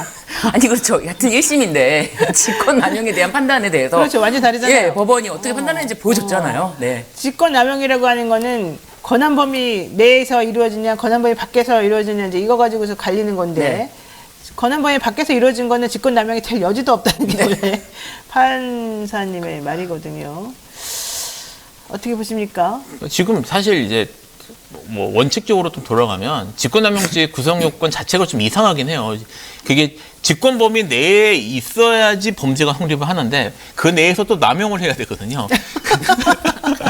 이거를 사실 엄청 주관적인 개념이고 이거를 이제 좀 세분화해서 구성 요건을 좀 세분화하고 범죄를 좀 다듬어야 된다는 얘기는 전부터 있었는데 사실은 그게 지난 정권 때 사법개혁, 검찰개혁 얘기하면서 그런 주장들이 있었는데 사실 안 됐고 그게 이렇게 나온 건데요. 그래서 여전히 이제 법원에 지나친 그런 재량권이 주어진 게 사실 문제고. 근데 사실 이게 뭐가 걱정이 되냐면 물론 조국 장관 개인의 문제도 중요한 문제지만 이게 만약에 유죄로 인정이 돼서 올라가면 이게 그 이상으로 올라갈 수가 있어요. 사건이 번질 수가 있고. 그래요? 그럴 수 있죠. 이게 예를 들어 조국 전 장관의 직권남용이다. 라고 하면 대통령의 직권남용은 안 되냐? 대통령과 관련이 없냐? 사실 문재인 대통령까지 올라갈 수 있는 건이거든요. 그래서 사실 정치적으로도 사실 좀 민감할 수 있는 그런 문제입니다. 그리고 이게 국정 전반에 대해서 대통령의 직권남용을 어떻게 볼지에 대한 것도 영향이 있는 것이라서 사실은 이게 이번 판결이 조국 장관한테만 중요한 게 아니라 이 지난 정권에 대한 이런 통치나 이런 행위를 어떻게 법원이 통제할 수 있는가하고도 연결될 수 있는 문제라서 좀 그런 측면에서 지켜볼 필요가 있습니다. 그래서 저는 최강욱 전 의원의 그 인턴 증명서가 허위였다라는 걸로 이제 판결을 받아서 국회의원직을 상실했다는 것도 굉장히 저는 좀 납득하기가 어려운 것이 저희도 이제 연수원 과정에서 15라는 거를 하고 15가 인턴이라는 과정이잖아요. 인턴이라는 과정에서 법원에 사실상 법원 15를 할 경우에는 그 출근 자체라든지 법무법인의 15를 할 경우에는 그 출근 자체라든지 이런 것에 대해서 누구보다도 재판부는 잘 알고 있잖아요. 그런 것을 다 과정을 거쳤는데 그 출근 날짜, 횟수 그런 거를 굉장히 엄격하게 몇 회 이렇게 판단을 해서 이것이 허위다라고 판단을 했다면 그러면은 참 납득하기가 저는 어렵더라고요. 그 판단도. 그렇다면은 그렇다면은 뭐 예를 들면은 한동훈 비대위원장의 자녀도 그 지금 미래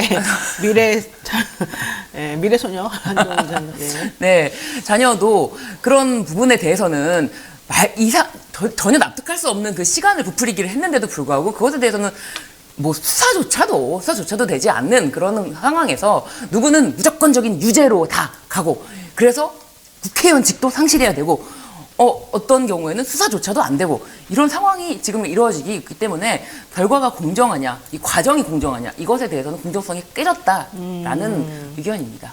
그렇군요.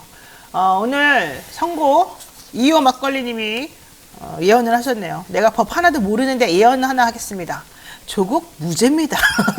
무죄를 판결할 겁니다. 야, 진짜 근거 없는 말씀을 아무렇게 하시는데 지켜보죠. 네, 이분 말씀이 맞는지 도사님이 한 명 나오시는지 한번 확인해 보겠습니다.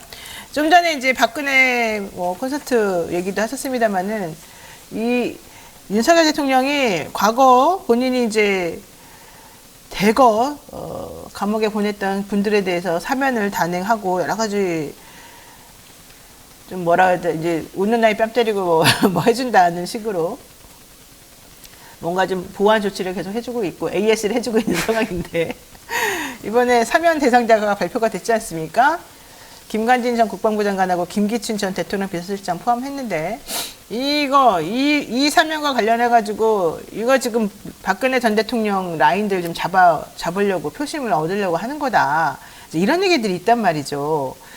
근데 하필이면 딱 그 타임에 박근혜 전 대통령이 딱 북콘서트도 하면서 나 억울했다, 네. 잘못한 게 없다 이렇게 나왔단 말이죠. 이거 아까 말씀하셨습니다. 어떻게 보십니까?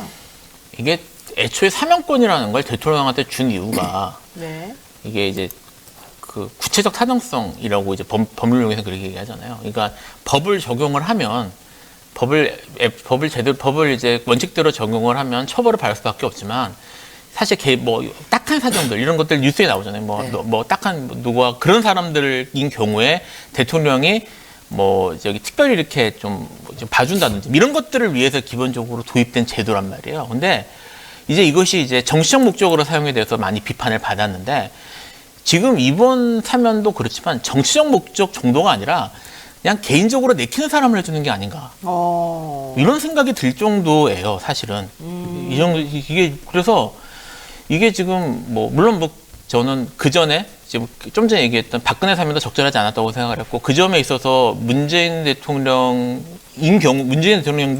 사면이 적절했는지 여부에 대해서는 따져야 된다고 생각합니다. 사실 박근혜 대통령을 사면한 것도 상당히 정치적인 거라고 볼 수 있는 거니까. 근데 이건 정치적인 걸 떠나서 이게 김기춘, 김관진 이 사람들은 정말 큰 문제가 됐던 사람들이고 이 사람들을 풀어주는 게 그러나 박근혜 대통령은 국민 통합이나 이런 거라도 있었다고 하지만 이 사람들은 그런 대표성 있는 사람들도 아닌데 이 사람들을 풀어준 거는 지금 말씀하셨던 것처럼 단기적인 정치적 이익 그리고 본인이 보기에 그 정도면 풀어줘야지 이런 식의 생각을 가진 거라고 밖엔 볼 수가 없어서 이게 사면권을 정말 극단적으로 남용하는 게 아닌가.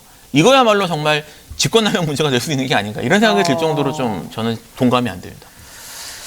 그 사면권 남용에 관해서는 네. 미국 17제 대통령 앤드류 존슨이라는 사람도 사면권 남용 때문에 탄핵 심판에 회부된 이 사건이 있었거든요.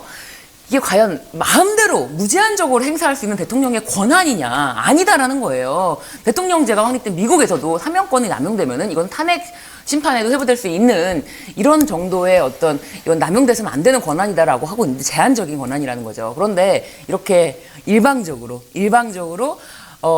전적으로 예를 들면은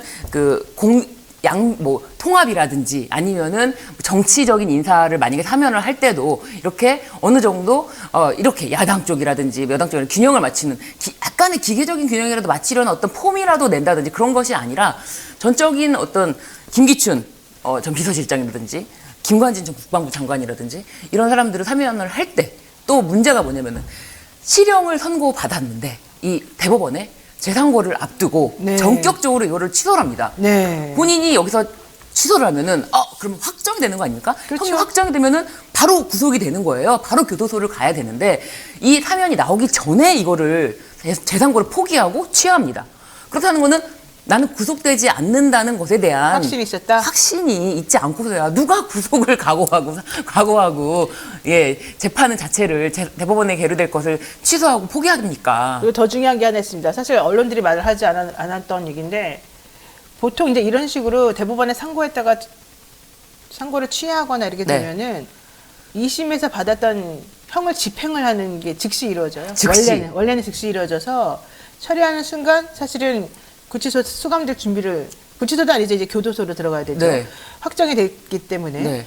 그걸 해야 됩니다. 그래서 법무부하고 사실은 조율을 해서 언제 내가 몇 시에 어디를 어떻게 갑니다. 이거를 결정을 해요. 원래 즉시. 내가 항상 강조하는 말 즉시입니다. 즉시. 그런데 김관진이라든가 뭐 이런 분들, 김기춘이라든가 이런 분들 철회했으면 즉시 가야 되는데 그로부터 5일인가 네. 버텼잖아요. 네. 그때까지 아무도 이분들에 대한 집행을 안 했잖아요. 이게 저는 매우 중요한 포인트라고 봅니다. 그거는 이미 집행할 필요가 없어. 너네는 이미 사면 대상자야.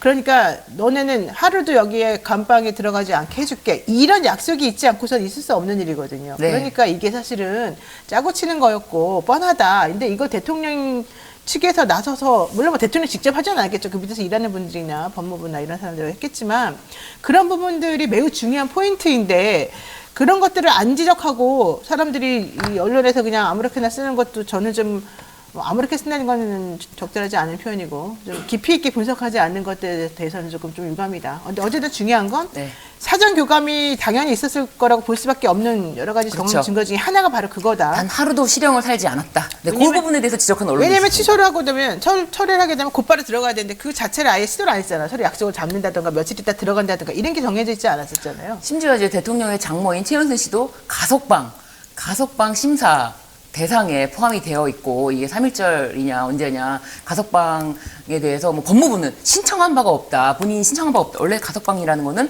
본인의 수감자 본인의 네. 신청에 의해서 이루어지는 것이 아니기 때문에 네, 그거는 이제 또 그분이 수감되어 있는 구치소나 교도소에 그 집행하는 장이 이렇게 이름을 올립니다. 상신을. 네. 근데 아마 이제 그걸 가지고서 MBC에서 보도를 단독으로 했던 것 네. 같은데, 아, 우리 법무부에서 한 게 아닙니다. 이제 이러면서 오보입니다. 이렇게 또 네. 강력히 대응하는 그런 부분이 있었었죠.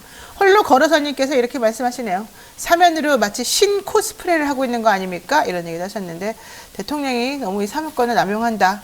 이거 정말 직권남용이다. 이런 얘기가 나오는 상황이 돼버렸습니다. 그렇다고 직권남용은 아닙니다. 대통령들이 항상 그런 식으로 해왔기 때문에.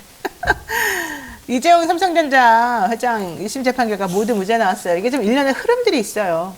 기존에 갔던 사람들 다 무죄 돼주고 네. 양승태 대법원장 무죄 나오고 이재용 무죄 나오고 그 다음에 김관진 이 김기춘 전부 다 또 사면해주고 북콘서트 하면서 나 잘못 없다고 외치고 다 흐름이 있습니다. 이재용 삼성전자 부회장에 대해서 그렇게 많은 혐의를 집어넣고 강력하게 했던 검찰이 이렇게 무죄를 허무하게 받아들인다고 한다면 이거 항소 안 합니까? 합니까? 어떻게 됩니까? 원칙적으로는 해야죠. 이런 경우에 항소 안 하는 경우는 처음 봤죠. 실무상 있을 수 없는 일인데. 그렇죠. 예, 근데 근데. 이제 뭐 계속 항소하지 말라는 언론에서 난리를 치고 지금 미룬 것들. 근데 이제 제가 그거- 법원에 가봤더니 네. 쫙 붙어 있어요. 이렇게 막 종이 한 장에다 한 자씩 글씨를 써가지고 이재용 부회장의 무죄를 축하드립니다. 뭐 정의가 살아있습니다. 막 이러면서 막 법원의 동관과 서관 그 앞에다가 다 붙여놨더라고요. 그게 좀 서글픈 게 사실 정상적인 법적인 사고나 이런 게 생각이 좀 있으면 무죄가 놀라워야 되거든요. 그래서 무죄가 나왔어? 근데 다 당연히 여기고. 놀랍지 않다는 거. 그럴 줄 알았다는 거. 이렇게 세상에 이렇게 돌아가지? 사실 이게 이제 사법 불신과 연관이 있는 것이고 정치에 대한 불신과 연관이 있는 것이라서 그렇다는 게 하나 좀 서글펐고요. 또 하나 서글펐던 게 뭐냐면 이게 이제 주식하시는 분들 사이에서 도는 얘기 같은데 이 지금 삼성전자가 최근에 한 몇 년간의 주가 흐름을 보면 이재용 회장이 들어가 있을 때 주가가 오히려 올랐었다고 해요. 그래서 그 성과가 좋았어요. 예, 삼성이 지금 되게 안 좋거든요. 네. 그래서 그것 때문에 걱정하시는 분들도 있고 그것도 사실 좀 서글픈 얘기고요. 그래서 이게 근데 정말 만약 말씀하셨던 것처럼 검찰이 항소를 안 한다면 이거는 아까 이제 박근혜 얘기도 했지만 지금 이재용 건 같은 경우도 이 정권 인사들의 가장 큰 업적 중 하나인 거거든요. 그렇게 해가지고 법적인 그렇죠. 셈이죠. 사실은 그렇다고 봐야 예, 그 업적 중 하나인데 이것도 또 부정되는 거라서 네. 그럼 결국은 윤석열 대통령과 한동훈 위원장은 그동안 뭘 한 것인가? 네, 검사 맞습니다. 때 이런 생각을 할 수밖에 없는 상황이에요. 이게 전부 다 무죄가 나오는데 특히 재판부가 말한 건 이거예요. 검찰의 공소 사실의 입증이 부족하다. 네. 근데 이 사건은 대통령하고 그 당시 3차장 검사 한동훈 비대위원장이 중심이 돼서 아주 심혈을 기울여서 수사했던 사건이라서. 근데 우리 또 한동훈 비대위원장은 난 수사만 했지 기소는 안 했잖아. 무슨 공판검사한테 지금 책임을 떠넘기는 겁니까? 이거 말이 안 되는. 책임을 좀 지는 사람이 됐으면 좋겠다. 이재용 회장이 지금 어쨌든 무죄가 나왔는데 그 국민들이 이재용 회장의 이재용 회장을 기억하는 가장 인상적인 장면은 이게 아니었을까? 떡볶이 먹으러 가서 네, 부산에. 떡볶이를 먹으러 가서 계속 나를 이렇게 찍지 말아라. 내가 주인공이 아니다. 이분이 주인공이다 이제. 그렇게 곧 무죄 나올 거야. 참 비싼 떡볶이 먹었다. 왜냐하면 이게 진짜 5년도 넘게 이 사건에 매달린 수많은 네. 공권력과 수많은 이 재판 관련된 인력들을 생각해 보십시오. 19개 범죄 혐의가 전부 다 무죄가 나오고 게다가 미전실에서 나온 그 프로젝트 주인은 그런 네. 게 아니었다니. 그 뭡니까 도대체 그거는. 이해가 안 되는. 게다가 이번에 사법농단 사태 관련해서 임종원 전 법원 행정처 차장만 지금 물론 집행유예입니다만 유죄가 나왔죠. 그분은 무슨 죄입니까? 본인이 알아서 다 했나요? 게다가 또 그분들도 재판 관여함인 뜻하 무죄가 나왔어요. 여러 가지 측면에서 있을 수 없는 일이 벌어지고 있다. 결론적으로 용두사미가 되었고 그렇죠. 여기에 대해서 아무도 책임을 안 진다. 이게 좀 문제인 거다라고 지금 지적들이 나오는데요. 이것만 정리해서 두 분 의견 들어보고 말씀 네. 정리하겠습니다. 결론적으로 지금 보면은 윤 대통령이나 한동훈 차장이 관여했던 모든 건들이 다 무죄가 되거나 정말 최소한으로만 이렇게 유죄가 인정되거나 막 이런 식으로 다 그냥 다 어떻게 허망하게 사실은 그동안의 과거와 그동안 역사나 그동안의 노력이 다 거짓말이 되고 물거품이 되고 쇼였다는 식으로 사실은 결론이 났거든요. 저는 이게 얼마나 이 국민들에게 사법부나 이 검찰 인력들의 이런 행동이 믿음을 주지 않는 상황이 되어버렸나를 드러내는 그런 거라고 보거든요. 이거 어떻게 보십니까, 이번 상황은?